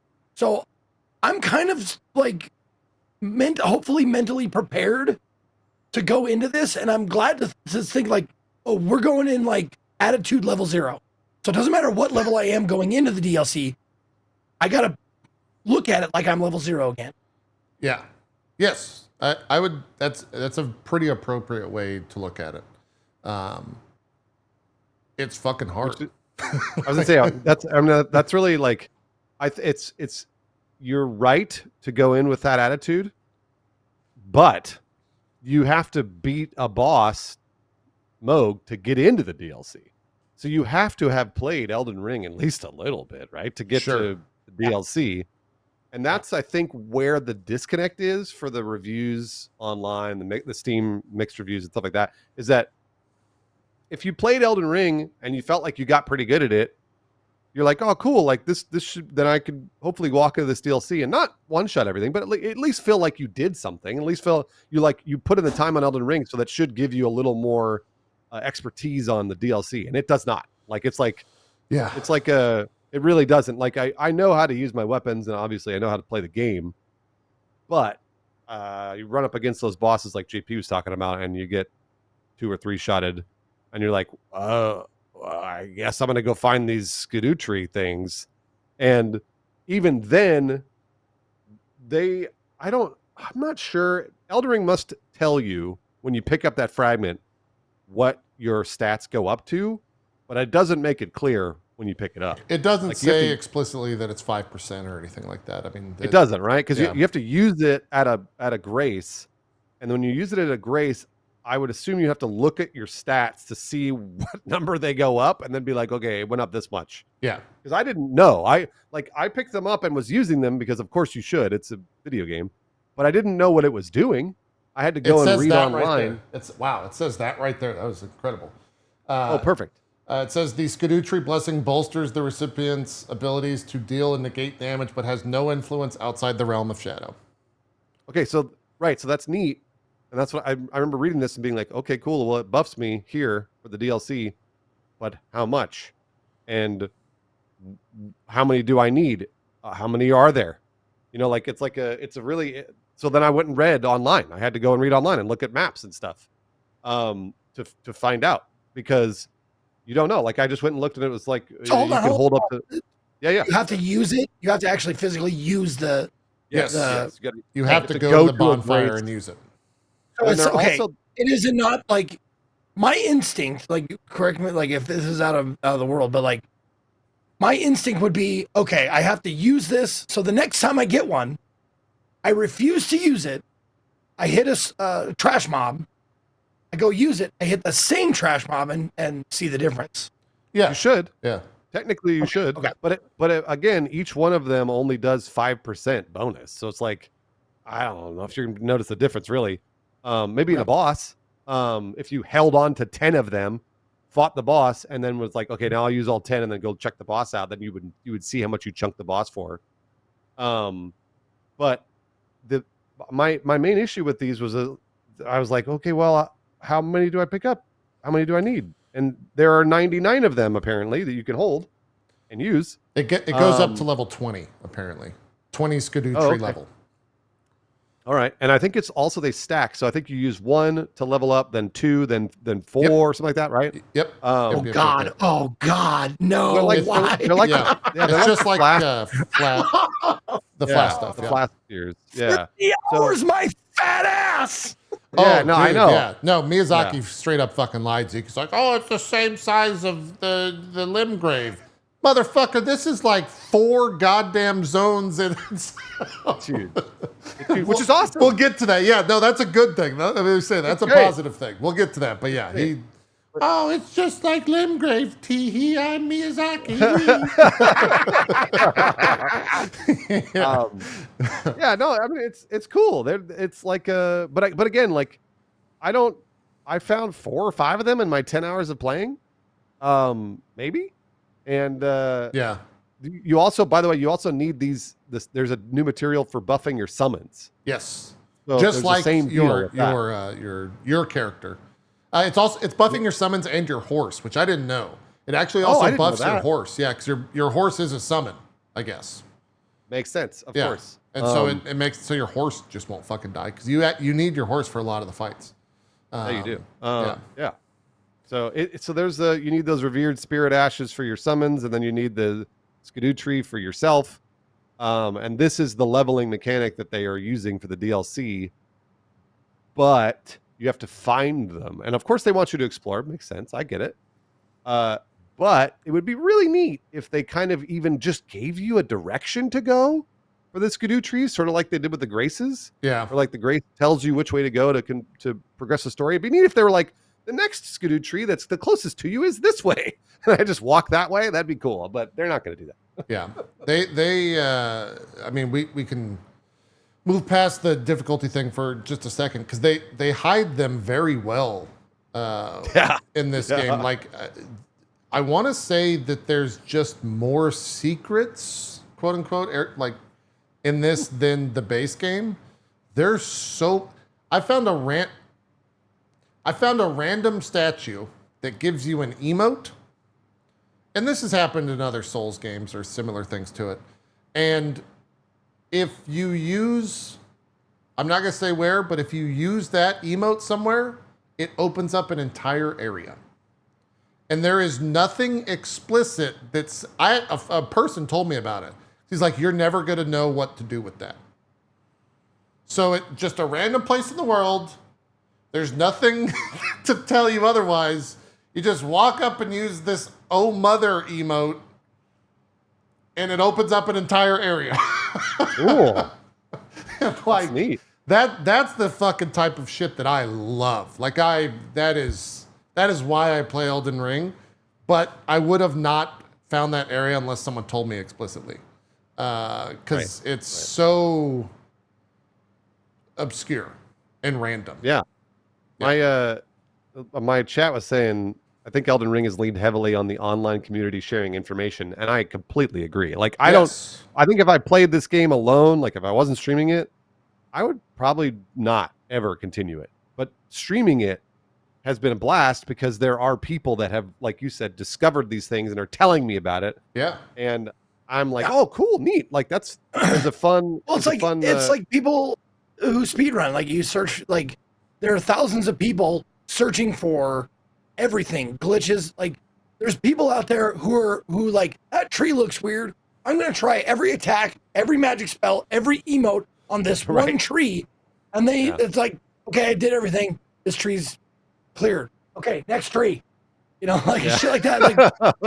Like when I got to the very end of my first run of Elden Ring, I had hundreds of hours, a couple hundred hours in it, and I was like, I'm gonna really, really try to 100% this by myself. And I had like, I don't know, 3 or 4 achievements left at the end, something like that. I'm like, there's no fucking way I'm gonna know, because I scoured every inch of this place, and I had to look up at the very end. It's like, I'm so close to 100%. I don't usually 100% games, but like this one was special, so like I had to look on the internet. I'm like, okay, there's no fucking way I would have done that on my own. Yeah. There's no way I would have seen that on my own. That's why I wasn't upset with the like use the emote in front of the statue thing, because I found the emote and was like, well, that's fucking weird. I moved on with my life. yeah, exactly. And then 2 hours later, someone was like, hey, if you go do that thing at this thing, then some stuff will happen. Oh, okay. That's crazy. And there are setup wise, in terms of comparing it to the base game, there are like the random dungeons that you'll happen upon. There's new things that are like these forges that you'll find, and they're a little bit different than like a typical, I guess, dungeon experience that you would expect in Elden Ring. And I think they're awesome. The forges have been a lot of fun to get around in and just see. The dungeons themselves, talking about like secrets and spoilers, are just full of them. And there's a bunch of new like trap mechanics and stuff, and all of those have different like secrets and stuff around them. Dude, I'm champing at the bit for this, because like, if you like, I'm glad I didn't stream Elden Ring. Like I streamed one day of it, but I'm glad I didn't stream any more of it, because it would have been the most boringest fucking stream of me 20 hours just going bang on every wall. Oh yeah, there's tons of secret walls too. Bang. Yeah. Just like every single wall and every single dungeon. I'm like, if it looked slightly out of place, I'm like, yeah, maybe I have to hit this again. Maybe I have to hit it 50 times. Dude, and every elevator that you see in this game, which in the DLC, which there are like strangely a shit ton of elevators. It kind of speaks to how they did.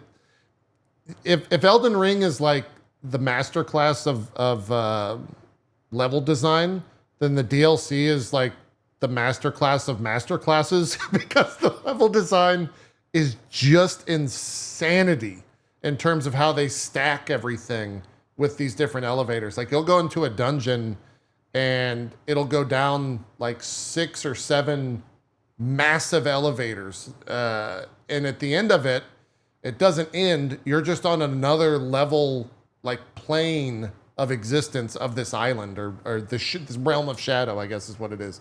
And it's fucking awesome because you'll see these giant, huge vistas that seem like, it's just a cool looking backdrop.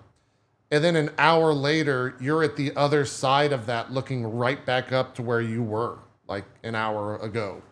And I love that shit because the skyboxes are... Oh, they're amazing. They're like the best that I've ever Yeah. seen. And that's coming from just having played Destiny 2, which I thought was the best art direction of the year because that expansion is crazy. But this shits all over it. No, it's true. The artistic design, the production design they really have outdone themselves from Elden Ring. And Elden Ring I thought was beautiful. This is even more amazing. One thing that's funny, you were talking about the level design, and I completely agree with you where you're like, I was just on the other side of this, and like now I see it from two different areas. Counterpoint to that is going into a lot of these dungeons, I am always confused. Everything looks the same. Every wall looks the same. Every elevator looks the same. So you're always confused, and there are always secret passages too. So you have to like remember, did I take a left here, take a right here, etc. And Elden Ring had the same problem with their dungeons. I have never liked it, and I still don't like it. Sure. Like I don't want to be hunting around confused constantly. Yeah. That's not fun for me. And the thing I always hear from Souls fans is always like, but it's relief. Like you finally are out. You feel relieved. And I'm like, no, I felt like my time was wasted. Yeah. So that's just a counterpoint to the amazing design. Cause it truly is. There's an amazing design in this game, but then also the dungeons are made to be convoluted, confusing, obtuse. They get even more crazy in this. I'm sure they do. I'm sure they do. There's I'm comfortable saying this because I'm not going to tell you how to solve it or anything. There's a dungeon where you walk into the dungeon, and at some point, a set of eyes is just staring at you. And once it notices you, your death bar starts filling up on your screen. Oh, shit. And like the amount of blood stains in front of you is like in the hundreds. Right. Because everyone's just like, what do you do? Fuck do you do? And I like that stuff is so fun just to like figure out and get around and interact with because that's like the first room of like a 20 room dungeon that all utilize that mechanic. And so they do so many new things this time around that it's not just like a fake wall, or like you were saying, where they like repeat the dungeon, but you're on a different tier and there's like different mobs over there. So you have to know like, oh, is this the second or first time I've been in this room and blah, blah, blah, blah. They do a lot of fun stuff with that. Cohh just rated. Hello, Cohh's audience. I hope Cohh died a lot of times and paid a lot of subs. But yeah, he just finished buffing and he got the raid off. There you go. That's also the appropriate term. Yeah, like I want to just talk more about the skyboxes because even that in the background is just the tip of the iceberg. Like it's just so good. You just enter every zone and the first thing you do is just kind of look around and you're just like, Jesus Christ. Yeah. It's so, and it's not the same type as well. Like every zone feels so completely different from one another. But they're all still interconnected and they're all still the same world, which is wild to me. Because you think back like to the base Elden Ring and that map was so expansive and it was so large and it made sense for like the Khalid region to be red and you know, the Frost Peaks to be blue. But this is just like go into a dungeon, come out the other side, and now everything's blue and looks like a Miyazaki film. And then you go to another area and it's like, oh, now it's Game of Thrones. Like it's awesome. It's just fucking cool. One thing that I haven't confirmed because I haven't played enough of it yet, but like every time I see those skyboxes, I automatically think, am I going there? Like, am I going to, like, it really, I mean, it may not be true, but it looks like an area that I'm going to eventually explore. And I'm going to end up on the top of this giant spire with this tree that's on fire. And I'm going to be like, oh, well, I may actually be there fighting a boss in, 10 hours or whatever. And the game gives you that sense of scale, even if that's not actually going to happen. It's the way it feels. It's very much like the Todd Howard. Oh, that guy is really shitting on you, JP. Sorry, I had to mention that. Oh, yeah. No, this guy. This is the meme now within the game. The suit is hard. Like, very hard. He's it's become the meme of the Elden Ring fandom, where it's like, oh, you're level 3. No, you're level 300.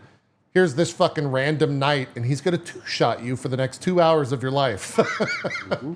So yeah, so go ahead about the skyboxes.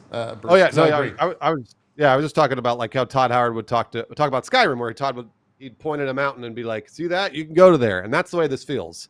Is that every time I see a skybox, I'm like, I think I probably will end up going there and fighting a battle in that skybox. And it's really awesome.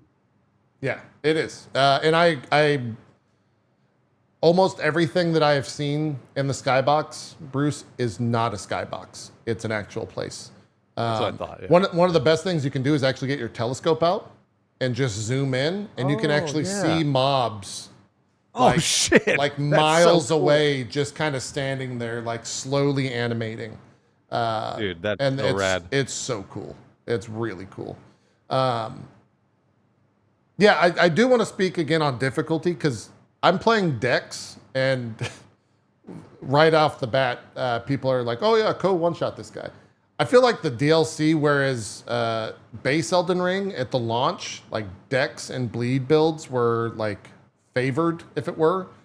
Yeah. The DLC is like favoring strength and stagger builds so much. And the gear kind of reflects that, because you can just stagger things so easily. Yeah, that's my build has been, because I went in with a strength build and a bleed build, and I was like, well, we'll see how it goes. I might have to respec, and so far so good. Like, it's been pretty good, generally speaking. Like the Black Shell Knight, I beat him in like 30 minutes. Yeah, a little bit, but that's about 45 or an hour. Yeah. Yeah, and it took a little bit once I'd figured out his patterns, but I was hitting him for pretty good amounts of damage. Yeah. With a sword from Elden Ring, not a sword from the DLC. So yeah, I feel bad for the Dex people. Yeah. Oh, dude, Dex is brutal. Like it took a while for me to actually.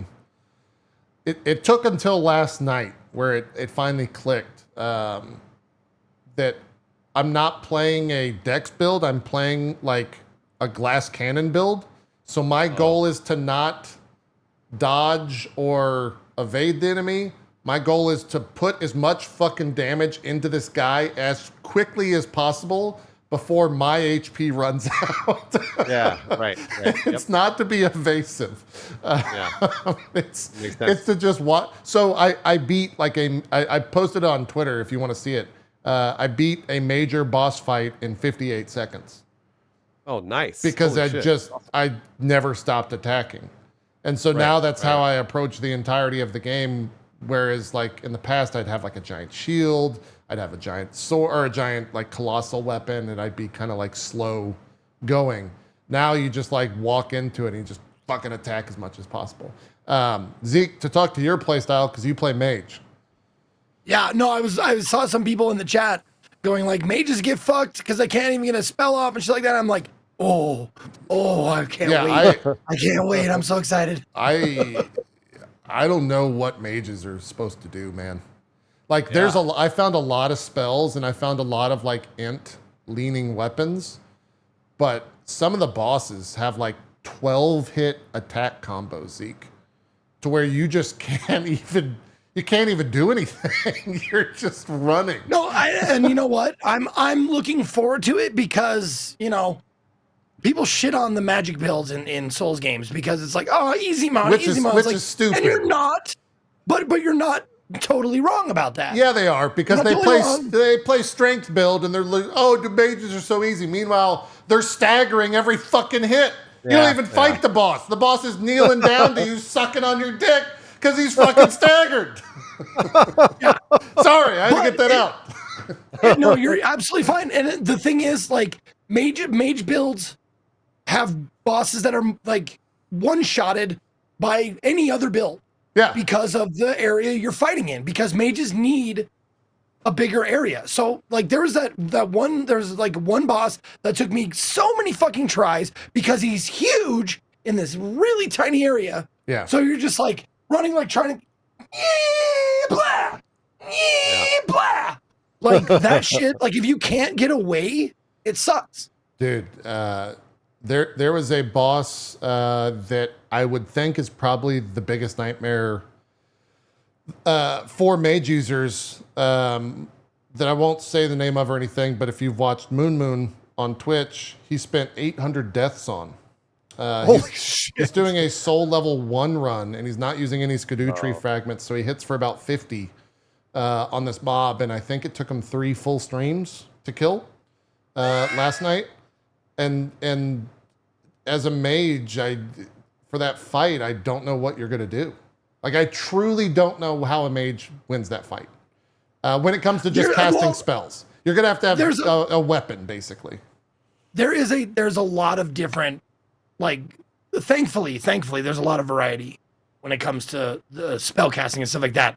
So it's going to be near instantaneous spells that do not a lot of damage and a lot of rolling. Yeah. Like that's gonna be your strat.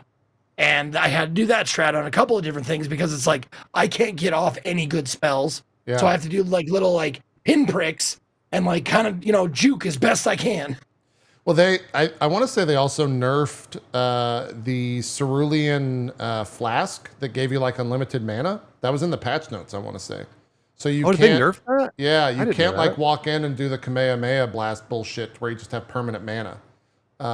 Which when I played mage on my first build in the game, that's what I did. I loved it. I walked into Millennia and was like, oh, everyone's having a hard time with this boss. And I just did the giant and killed her on like my second attempt. So it really pissed a lot of people off. No, and I see why they nerfed the other it. Thing that's the other thing that I love about it is because like bosses that take a long time for other builds, like mages just come in and just fucking dragon breath them or whatever the fuck and just boo and just toast them. Yeah.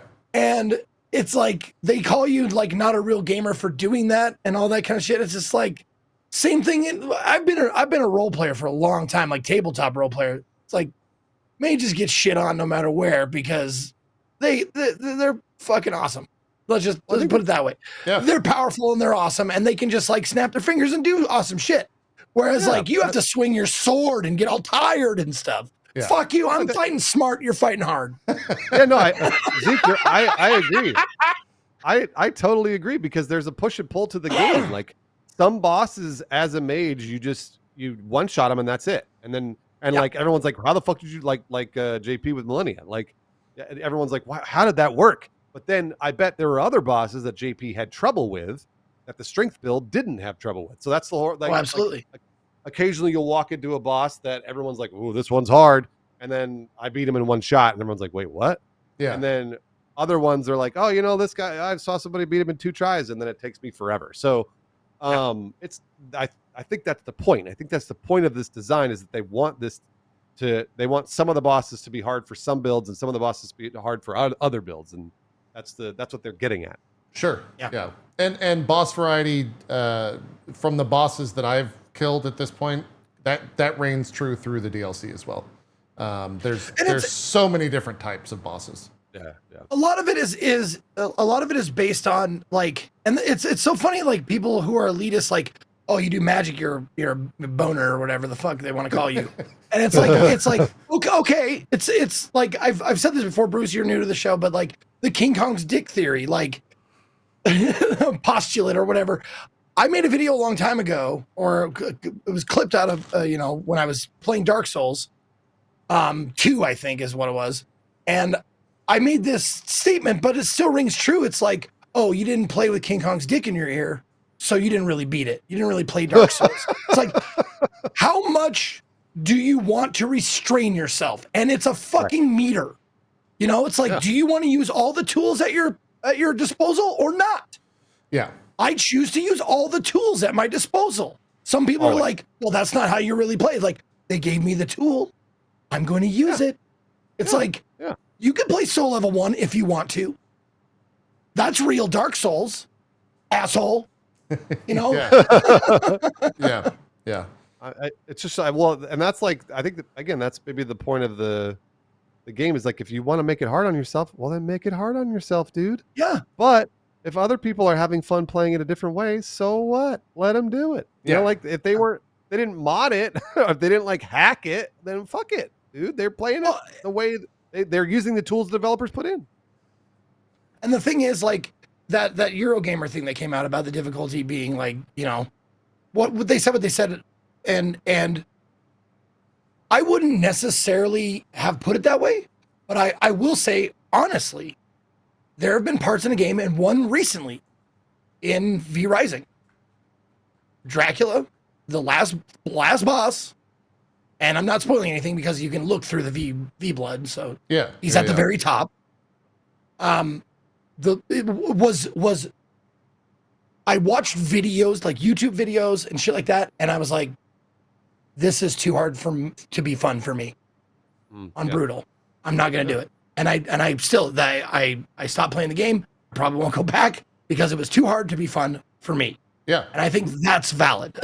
No, I'm glad that review came out because I felt like it was kind of like a perfect review of the game, to be honest. I agree wholeheartedly with it. Now, whether you knock it points for that type of stuff, whatever. But like what was said in that article, I agree with wholeheartedly. For some people, they're just not going to enjoy it.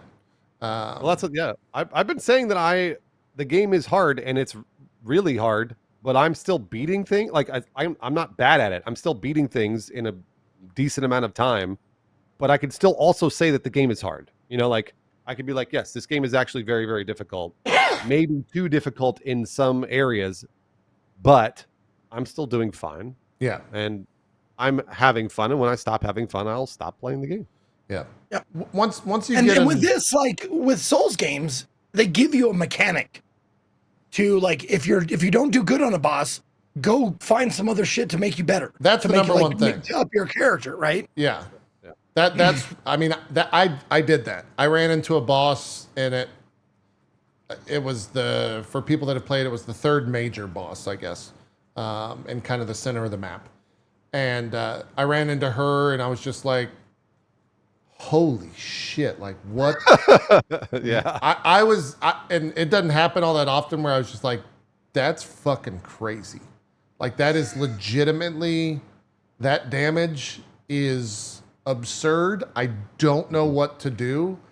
I'm going to fuck off and go somewhere else. And so for the next 10 hours, I fucked off and went somewhere else and got a bunch of Erdtree fragments.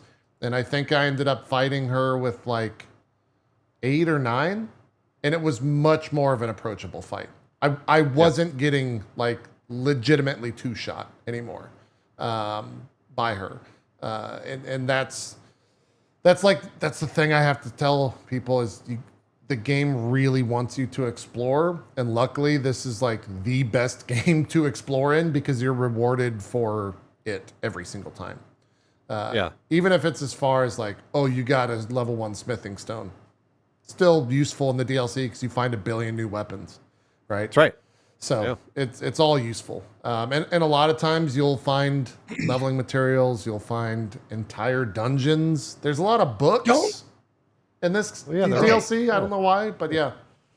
Don't tell me what they are, but I just want to know yes or no. New spells? Yes? Yeah. Oh, yeah. Tons of new spells. There's an entire new trainer, Zeke. Excellent. I was actually really curious. Cool, by the way, but yeah. I was super curious about because I really loved playing. I played a magic build after I had played my strength build in Elden Ring and loved it. I thought it was so much fun, and a completely different way to play the game. So I was really curious to see what those new spells were and how strong they are from the DLC because they look awesome.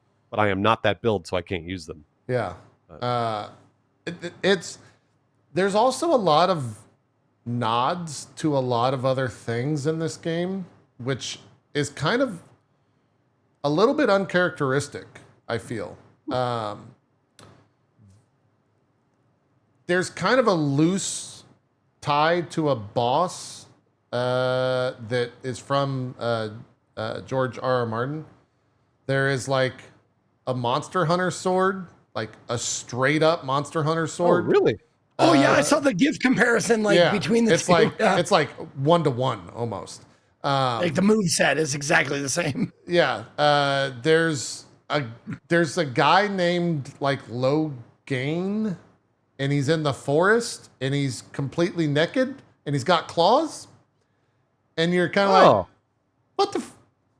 that's cool. Yeah, no, he's just a nobody. Zeke. It's just like a random thing. So there's so many like random nods to different IP. There's a famous Star Wars character boss. What? And you're like, Cool. what the fuck? I can't wait. Really excited. It's I don't know if they just had fun this time around, or like, I don't know. Yeah. It's weird. There's so many nods to all of just other things in the game, which I didn't really get in the base game. So it seems like they had fun ultimately making the game. But yeah, it's great. For me, I would say it's the best Souls DLC in a world where like all the other Souls DLCs are some of the best parts of those games. This like lives up to it. It's just a 10 out of 10 for me. Like all games should try and do something like this, but it's impossible to. It really is. I cannot speak highly enough of it. I know I saw a few people in my chat asking like, "Hey, is it worth $40?" And I was like, "Yeah, this is totally." If you liked Elden Ring, like I wouldn't say if you didn't like if you didn't like playing Elden Ring and then you're like, well, maybe the DLC will convince me. Like it won't.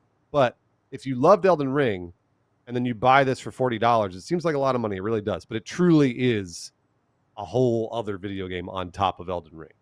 It's like, I mean, it's got to be another 50, 60, 70 hours of play. Yeah. Fully explored, I want to say. Yeah. Totally worth it. Yeah. It's a very large game. It is. It might look like it from like the top map, but what that map doesn't show you is the world is kind of like a spiral where everything's connected in circles rather than being a flat, like squished down map. You really like accordion string it because there's just depths everywhere. Yeah. And it's like exactly what I wanted in so many ways. I think really if I had any criticisms of it, it's going to be that it ends, right? It's going to be that there's a stopping point soon, which I'm very sad about. I would have liked some more, less cookbooks, which is a weird complaint, but like, there are a lot. Yeah. you really get a lot of cookbooks, like a lot of cookbooks. And I don't know why. It's strange. Like, I don't use any of the crafting things that they give you. Me either. Yeah. It's like, oh, you can make a new fucking pot thing. Cool, dude. I'm not going to craft that shit. Some of them are like story related, but and maybe a touch on the story. More so, not saying exactly what it is or anything like that, but more so than Elden Ring, there's actually a like through line of a quest throughout the entire DLC. And that's kind of cool to see and experience because you got to go like watch a Vati video bullshit to put everything together. This one has like a main quest that you go into the DLC and you follow it the entire way. Led by Mikola. Mikola's Yes. sort of the main name. character, right? Yeah. Kind of the name that is leading everything, so to speak. And that's cool. I like that they kind of took a much more directive, as much as a Elden Ring or a Dark Souls game does, like narrative directive. And you can also fuck it up, so be careful. Really? I didn't know that. You could fuck up a lot of quests, and that's maybe another slight on it. Is like they didn't change any of that. Don't kill everything right away. Okay. Like I do. Because I murdered a thing, and now an NPC just doesn't give a fuck about me. So no, that's too bad. yeah. That's a frustrating aspect of it for sure. I'm very, very glad I learned that early on in the Souls games. Like, you kill something, you kill one thing, and it's just a chain reaction down the line. Like, you see other people like, who is that character? What's this? Who the fuck is that? It's like, oh, did you kill this person on accident? Like, yeah, but I thought they were bad guys. Like, it blocks you out from all this shit. And I had that heartbreak early on. So I'm like, even if they're talking shit, even if it's fucking Patches, who we all know is a piece of shit, I don't kill him. I let him kill me however many times it takes to get his fucking storyline done. Yeah. The thing that I did, I have to talk around this because I don't want to like even have any inclination for other people. The thing that I did, the base game does a great job of making it so you always do that when you see said thing. You always have the like, fuck you type mentality. Yeah. And then this time it's like, maybe not fuck this guy. Maybe not fuck that thing. That really sucks because I fucked up that entire line. And there's no absolution. You can't go back to the fucking turtle pope and like, oh, forget. Nope, the guy's dead. Thing's dead. So. Wow, I gotta be careful. Okay. Yeah. It's It's definitely a case of like, don't kill anything unless they try to kill you first. Yes. At the very first, like at the first mentality. Second is like, maybe let them kill you once. And then see if you can talk them out of it the next time. Yeah. Really? Geez, that's crazy. Because it's funny because if somebody attacks me, then I'm like, okay, well, I got to kill him the next time. Like, I don't ever even think about the fact that I should die once or twice to them. Yeah. Well, I mean, it's the same thing where it's like reload a couple times, right? To like get all the dialogue out of a mob. Yes, and for sure. Talk to them over and over. That shit like is frustrating. But yeah. I'm trying to think if there's anything else Elden Ring DLC that I want to discuss. I'm not done yet. I think I'm about a little over halfway, I feel. I know I killed like the third big boss last night. Nice. And so I have everything unlocked, or I have every map piece at this point, but I have not gone everywhere. And I'm about 35 hours in, 30 hours in or something like that. It's great. How, just out of curiosity, like, how is your viewership for it? Oh, it's pretty terrible. Yeah. Okay. This is one of those for me, not for thee type things. Yep. Yeah. Where like, if I didn't stream this, I would be playing it offline. And so I just stream it anyways. But it's pretty rough. I think I've been thinking about that a lot, to be honest. The streamer side of it, I think, is the smaller viewership you have means that your audience is more niche and hardcore, so that when you play a game like this, they're more inclined to not spoil it because they are so hardcore that they don't want to watch. So I would say it's about 30% of my normal audience, 40% of my normal audience. Whereas if you're on the top, because it's the hottest fucking thing in the world right now, your viewership's going to be increased. That's right. Yeah. Because so many people want to see the new, but they're not going to drop to the bottom of that category. The bottom. They're not going to drop like 3 or 4 scrolls down type deal. Zeke and I were talking about this actually before the podcast started, and that's one of those things where I was like, I think Elden Ring has reached a popularity that it's so popular that now even for people like streamers like us, people don't want to watch because they're going to play it themselves. They don't want to get spoiled. They don't want to see another boss or whatever else. And it's very interesting that Elden Ring has gotten to that popularity. Right. I think maybe in a month's time, we as streamers could probably play it and have a normal audience number. Because I've had a lot of people come in and be really honest with me and be like, "Yo, I don't want to see this boss," or "I don't want to." And And Yeah, I've been oh, like, absolutely. I'm trying to explore, you know, like, but it's yeah, so it's too bad because I really want to, like, I would love to stream the hell out of this whole thing, but I understand people maybe don't want to see it right now. Yeah. I Oh, think absolutely. this is it's excuse me. It's good for people of my ilk, I would say. Like, and I'm not sure if I can speak for you guys, but like, when I'm done playing video games for a living, guess what I do to relax? Yeah, I'm same way. That's Same why exact I'm way. like, okay, this is totally fine. I can play this on my own time and play like weird, shitty indie games on my stream. Yeah. People are definitely looking for the not Elden Ring streams, I would say. Yeah. And I would also, if you're watching this and wondering, like, if you're one of the 1% that is watching this as a streamer and wondering if you should play it, if you play slow, you're more inclined to get a steady trickling of viewership because people will watch a stream that they've that is doing stuff that they've already done. Whereas if you're getting through content a little bit faster or kind of on the cusp of where most of the other player base is, where the community is, people won't watch because they just don't want to see a boss or an area or whatever. That's right. But for me, it's really the businesses that I had a great start to the month with E3 and all that stuff. So I'm fucking playing this game until it's done. Right? Nice. So that's Great. That's my my because at the end of the day, if they don't want to watch, that's fine. People will come back. I'm in the my luxury is as a streamer, might get bad viewership, but the second that I swap to something else, viewership will be back.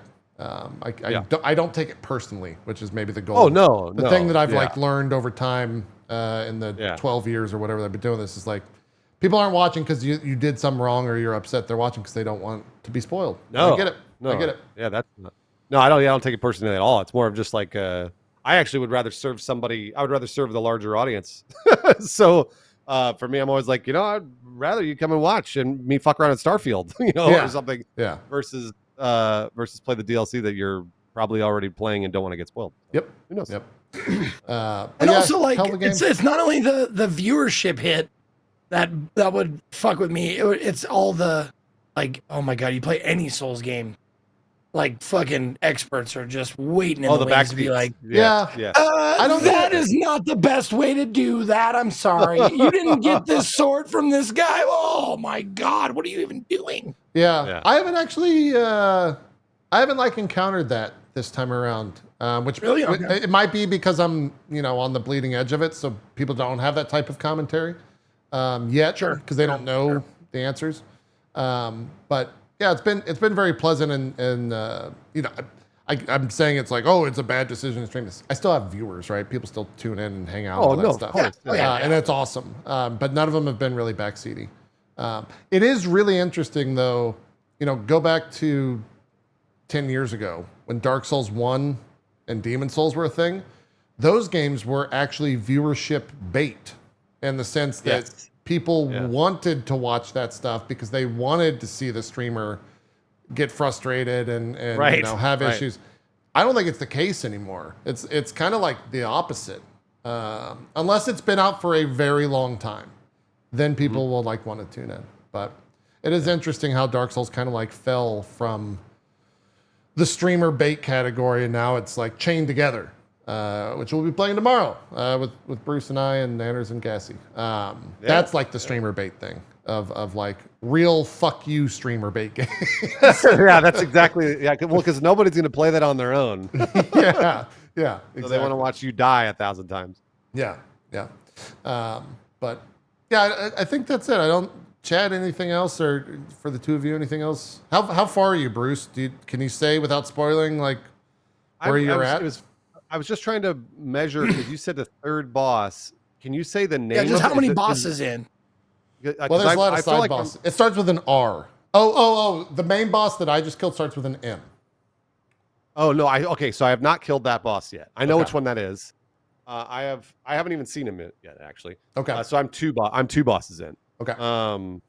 Yeah, and I veered off the beaten path because I didn't want to spoil stuff. So I was like, oh fuck it, I'll go kill dragons. So I did. So I was like, I go, like find the big dragons and kill those dudes because those dragon fights are all the same. So, Yeah, it's a giant dragon. Yeah. yeah. Yeah. They exist, Zeke. Dragons exist. I know. It's not a spoiler. But yeah, it's good. I don't.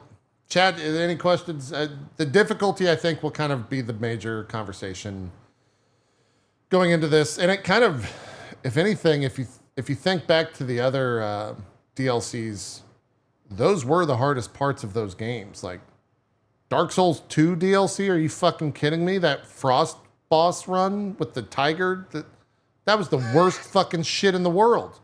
It was the hardest fucking shit. To this day, every single Soulsborne, Sekiro, FromSoft game, besides the old King's Quest, I've beaten every single boss except that one because of that run. Wow. Dude, that run is a God. fucking So absolute bad. fucking nightmare. A fuck you fucking nightmare. It's crazy.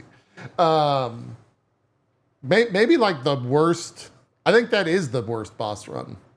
And boss run has been alleviated in Elden Ring because of the Statue of America or whatever. Where you can just go right back in, which is awesome. But yeah, the DLCs have always been pretty challenging, and this one's definitely the same thing. There's a good cutaway point right here for folks that have been in this area. They know exactly what's about to start happening in the FOD. And I don't want to show it on stream because Zeke's here. And I don't want to spoil that boss for him. Thank you, JP. He's a motherfucker. He's a complete piece of shit. With attack strings that are some of the longest I've ever seen. 15 minutes left in the show. What else you guys been playing? Anything else we need to discuss? I over the played, past week? and Bruce Greene played Still Wakes the Deep. Yeah. Oh, Still how Wakes the was Still Wakes the Deep? That's it's from the Amnesia devs, right? Zeke, I want to hear. I One want to of hear them, Zeke yeah, talk. the Machine for Pigs. Okay, yeah, yeah. one of the games. Yeah. Yeah. The Chinese room. No, what is it? Yeah. Yeah, That's the right. Chinese room. Yeah, I was right. Oh, dude, okay. For how long it is, I would understand holding off because it's not a super long game. Is it episodic or what? What do you mean by holding off? Just not till it's on sale? No, yeah, till it's on sale. Yeah. Gotcha. I wouldn't blame someone, but it is on Game Pass, so by all means, get it on Game Pass. They're charging $31, and it's like my game experience was like 6.3. It says on Steam, so like bang for buck wise, but it is fucking fantastic. In that it's one of those games for experience and not for gameplay. That's right. It's a I would say it's just shy of a walking simulator, but it is so well voice acted. The sound design is Really? bonkers. Like, yeah, it is good. It's Scottish. Most of the characters have a thick Scottish brogue, and it is awesome to hear. And it's really well done. Like the script, the writing, the acting, all of it is just top notch. It's just really, really good. A+ to everyone involved with that. And it's like the bad guys, the baddie design is also just fucking terrifying and creepy. And if you've I'm trying to, if you want to play it, I don't want to spoil it because it's really, really cool. But like, if you've ever watched John Carpenter's The Thing, yeah, dude. If that sort of shit freaks you out, like this is your type of shit, or it freaks you out, but in a good way. Like this is a game that has that in spades. But it's just like the story that unfolds. The premise is you're on an oil rig out off the shores of Scotland, and so you're isolated immediately. You're isolated from the world, and then something happens. Something very, very strange happens, and very, very terrifying and weird. And all of your all the people on the oil rig are affected by this, and you spend most of the game. It's very like Alien Isolation. You spend a lot of the game like just trying not to die, I guess. And for those of you who want like a gameplay experience, there's no like shooting, no stabbing, There's no fighting. combat, none of that stuff. Yeah. So it's a game about like looking and listening and immersing yourself in what's happening. And it's well worth it. I enjoyed it thoroughly. Nice. I'm it's- shocked to how about you, hear Bruce? voice acting was so like that's not It really voice good. acting is not something that comes to mind when I think about Amnesia. Yeah. Right? Not sure. Well, I feel like this game is actually driven by the characters. Because the thing that happens, the supernatural thing that happens is cool. But it could have really been anything. I do think that the oil rig is also itself a character because the ambiance of the oil rig is really cool. Yeah. In Loneliness addition- and solitude and all that stuff. Yeah. Exactly. In addition to the actual like human story that goes along with your main character as well. This game, Zeke did a great job of summarizing the whole thing. So I'll just say this game feels to me like a short film for the developer that wants to make a larger video game that maybe is even more of a horror video game, less on rails. Oh. So this feels like because it's like it took me about 4 hours to beat, real quick, and Really, yeah. but it feels like to me that they were testing stuff out, and this isn't a complaint, but it would have been really fucking cool if I had Dead Space style weapons in this universe. Sure, like, yeah. really rad. And that because this was a horror game, all the way down to the bottom of it, meaning you don't have any weapons, you got nothing, you just got to run away. And I was like, boy, it would be really cool if the next game they make is like this, really super scary, but then you could also fight back at certain times. Yeah. So that'd be rad. Either way, it's really fun, and if you don't play it, I would actually really just encourage you to watch it. Watch it on Zeke's channel or my channel or whatever, because it really is a fun watch. Like you'll really enjoy it, and it's a fun thing to put on the background and kind of just see what the story's about and see how the game plays out, and you don't even need to play it. So Nice. What? Yeah. What are they Let me- asking for? By the way. it's like Well, 30. it's on Game Pass. Let me read. But Game yeah, Pass, Oh, it's okay. normally You want it on Game Pass? There's a catch with Game Pass though. It doesn't have the DLSS. So if that bothers you, just Oh. be aware Huh. that they Okay. don't option in Game Pass. I've heard because I didn't buy it on Game Pass. So like I was happy to hear that because I could offer a different like experience than you get on Game Pass, semi different, whatever. But it's $31.49 on sale, 10% off from $34.99 US. So it's pretty spendy for 4 to 6 hours, but like it's you see where the money goes. It's really really well done. But I will sum up like why people are talking about the voice acting and the script and stuff like that. One of the lines in it is so Scottish. Well, not Scottish, but Scottish in attitude. He visits one of his friends, like one of the guys that he knows, that he works with, but also is like a godfather of his kids or whatever. And he goes up to him, and they have this conversation. And the guy, before he leaves, he says, "Remember, Jesus loves you, but everyone else thinks you're a cunt." Yeah. That was just like, that's the kind of dialogue you get throughout the game. And it is fucking fantastic. Okay. Yeah. That is pretty Scottish. Yeah. It's Yeah. great. Very Really is Scottish thing. So, Very charming. you guys, did you say how long it was? Did you hit on that?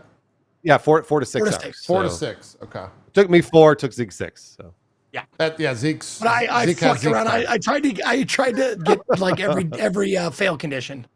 Oh, good for you. Good for you. Yeah. The Yeah, guy- I like seeing how people die in games and stuff. So I like some of them. I mean, a lot of them were on accident, but there's a good amount of them that I did on purpose just to see like what he would say, like if he falls off. And the funny thing is, there's an achievement for certain deaths, like dying this many times to this nice. type of thing. Yeah. It's not easy. It's actually, it's not easy to die in this game. Like you really got to try to die. Huh. So, Oh, and also, I spotted an achievement before I started that was one of there's most of the achievements are hidden, but there's like 7 or 8 of them that aren't, and one of them that wasn't was spend less than 10 minutes sprinting. in the game. So I just walked Oh. everywhere. Oh, no wonder it took you 6 hours. Okay, yeah. Huh. Yeah. That's interesting. Okay. And I got the achievement. Yeah. Just let you know. Nice. Cool. I'm looking to see if there's anything else. We talked about SMT5 Vengeance last week.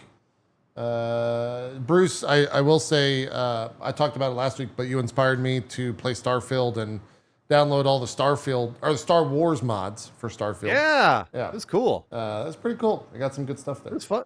Yeah, it was really fun. Yeah. I did not buy my $7 DLC mission though. I did that. I played all the way through that one. If you want to, it's on my channel. It took you what, like 40 minutes? How long did it take? Yeah, that's about right. That's about right. From where it was, it took really? about 40 minutes. Yeah, oh yeah. Oh, Yeah. fuck me. You get to be fair, you get a really good gun at the end of it. So I've there you heard. go. I've But heard. isn't it? It's DLC, right? So like you're done with the game already. Like Yeah. I mean, it's you a get this mod. cool gun at the end of the game. yeah. Well, yeah, that's true. It's a mod that you download through the Creation Club. So, and you have to have played through the precursor to it. So I had to play the precursor, which was like an hour, and then in order to play the actual downloaded quest that you pay $7 for, you have to play through that hour. So then you can play the quest if it's 40 minutes. Wow. Jesus. I know. It's not a good quest, by the way. It's not at all a good quest. It's like Yeah, I heard. I heard it was It's not. shit. That's why I didn't get it. I heard not it was good. just absolute I actually shit. that's actually why I did it, because I was like I got to see how bad this is, and it's really not good. Like it's just not. It's like it's a Jesus. bounty hunter quest. If you care, it's literally just go find this guy, and you like walk one place, and he's like, well, not there, and you go another place, and oh, there he is, Yeah. and then it's that. Yeah. Yeah. Good Lord. We got about 5 minutes, but go ahead, Zeke. What were you gonna say? There is one game I wanted to mention that I did check out that I'm waiting for the entire full release. But Fallen Aces was a game okay. that they showed demos of during Summer Games Fest, and I finally I didn't play the demo, but I picked up the full game, or at least episode 1 is what they have out right now. So apparently there's going to be 3 episodes that have chapters Sure. in them. So I don't know, 3 episodes with I think each 4 to 6 chapters maybe. And it was really good. It's super, they lean way into the yeah, see you mug, they lean way into that shit. They unapologetically 1930s gangster shit, like Al Capone, you ugly mug, get out of my face. It's very stereotype, but it's it's funny. They do it in a way that's pretty goddamn funny. And it is the thing that really drew me into it, and I've harped on this forever, is for all games, is movement and how important it is for me to have smooth, fast movement. And this game has very smooth, very fast movement. Yep. Even your regular speed is like a sprint in other games, and I'm fully I am all about that shit. Nice. New Blood is so good at that. They're so good at that game movement. Yeah. What else has Yeah, New yeah. Blood made? They made it like other boomer shooters. Here, hold on. Oh, okay. Here, I'll pull up Yeah. there. They've been Their Steam. New Blood Interactive they're the publisher. Yeah. yeah. They And made they published a lot. Yeah, Gloomwood, Dusk. Dusk, Ultra Kill, Medieval, that's what they do. So this the Fallen Aces art looks so cool. So. Yeah. Yeah. Oh, it's comic booky all the way through, and and they're 2D. So if you sneak around a side, you'll see it flop to so you're looking at the face again, but you can see it be just a line segment, Nice. That's so cool. for a hot second. Yeah. And it's very much very stylized, very fast, very very good dialogue if you like that kind of caricature of a picture of a game or of a time period. Yeah. And it's and you can the options are there too, as far as how you want to play the game. Do you want to play the game with a gun, or do you want to play the game with your mitts? Right. You can do whatever you can do a lot of different styles. And the other style is you can pick up almost literally everything and throw it at people. So you can pick that's up a awesome. potted plant, a mug, a glass, anything, and just huck it in their face And the other thing is, they give you 3 inventory slots. So like it kind of forces you to change up your playstyle. Like it forces you to like get better at like if you have a gun and you have like a reload of bullets, that's 2 slots. Right. So you have 1 slot left to do like, I don't know, a piece of pipe or something like that. Right. So they kind of force you to like, okay, I'm out of shotgun shells, so I got to throw the fucking shotgun away, pick up something else, you know, that kind of stuff. That's so cool. It's really cool. That's Yeah, awesome. yeah. But it's not fully released yet. I mean, it's in early access. It's priced right, $12.99, so it's not overly priced. And they're still on episode 1 that's out now. So of 3, and when they have 3 in however many months, years it takes, that's when I'm definitely going to be picking up again and doing like possibly a full playthrough. Cool. Right. Cool. And is that Steam only? Because it's early access? Is that? You know, I'm not sure. Okay. Let me check. Just if folks want to get out there and try it themselves. Yep, it's a platform, Microsoft Windows. That's all it says. Got it. Cool. So, yeah. Cool stuff. Well, I think we'll call it a show, gentlemen. Next week, Zeke, you're out, correct? You are. Oh, yeah. Yeah. Yep. Yeah. Let's do some shout outs. Zeke, you can tell people sure. why you won't be here. Sounds good. What's up, everybody? Thank you guys for watching. My name is Ezekiel III. You can find me at or / Ezekiel_III on Twitch, Twitter, and YouTube. And Ezekiel III, all spelled out on Instagram and TikTok. I will be streaming Tuesday and Wednesday, but as JP said, I will be out for a week because I went to the ear, nose, and throat doctor, and he gave me some prescriptions for prednisone, omeprazole, Pepcid to hopefully fix my vocal cords. He said it would be beneficial if you took a week off, did these drugs, and then came back and see if that healed your scratchiness and the shit that's going on. Because he didn't see anything super wrong with it. He saw like maybe a little tiny like node is what he called it on one of my vocal cords, but he's like, I don't know if that's doing it, but we'll give you this, see if it fixes it, then come back. And if it doesn't, then come back and we'll explore other options. So hopefully it'll be fixed and I'll be not talking and not streaming for a week starting the 27th to the 3rd of July. So I think maybe there's going to be reruns on my channel, but I'll have to talk with my my mod Scott to see if he's going to be able to do that. But yeah, so that's what's going on with me. So I'll see you Tuesday, Wednesday, and then I won't see you until the 4th, maybe. Thank you for watching. Is that your Elden Ring time? That is exactly my Elden Ring time. Nice. That is because it's Cohh. I forgot to say, like, the reason why I'm taking that week off is because my wife is going to visit her parents, and I'll be here. So it's like maximum Elden Ring time.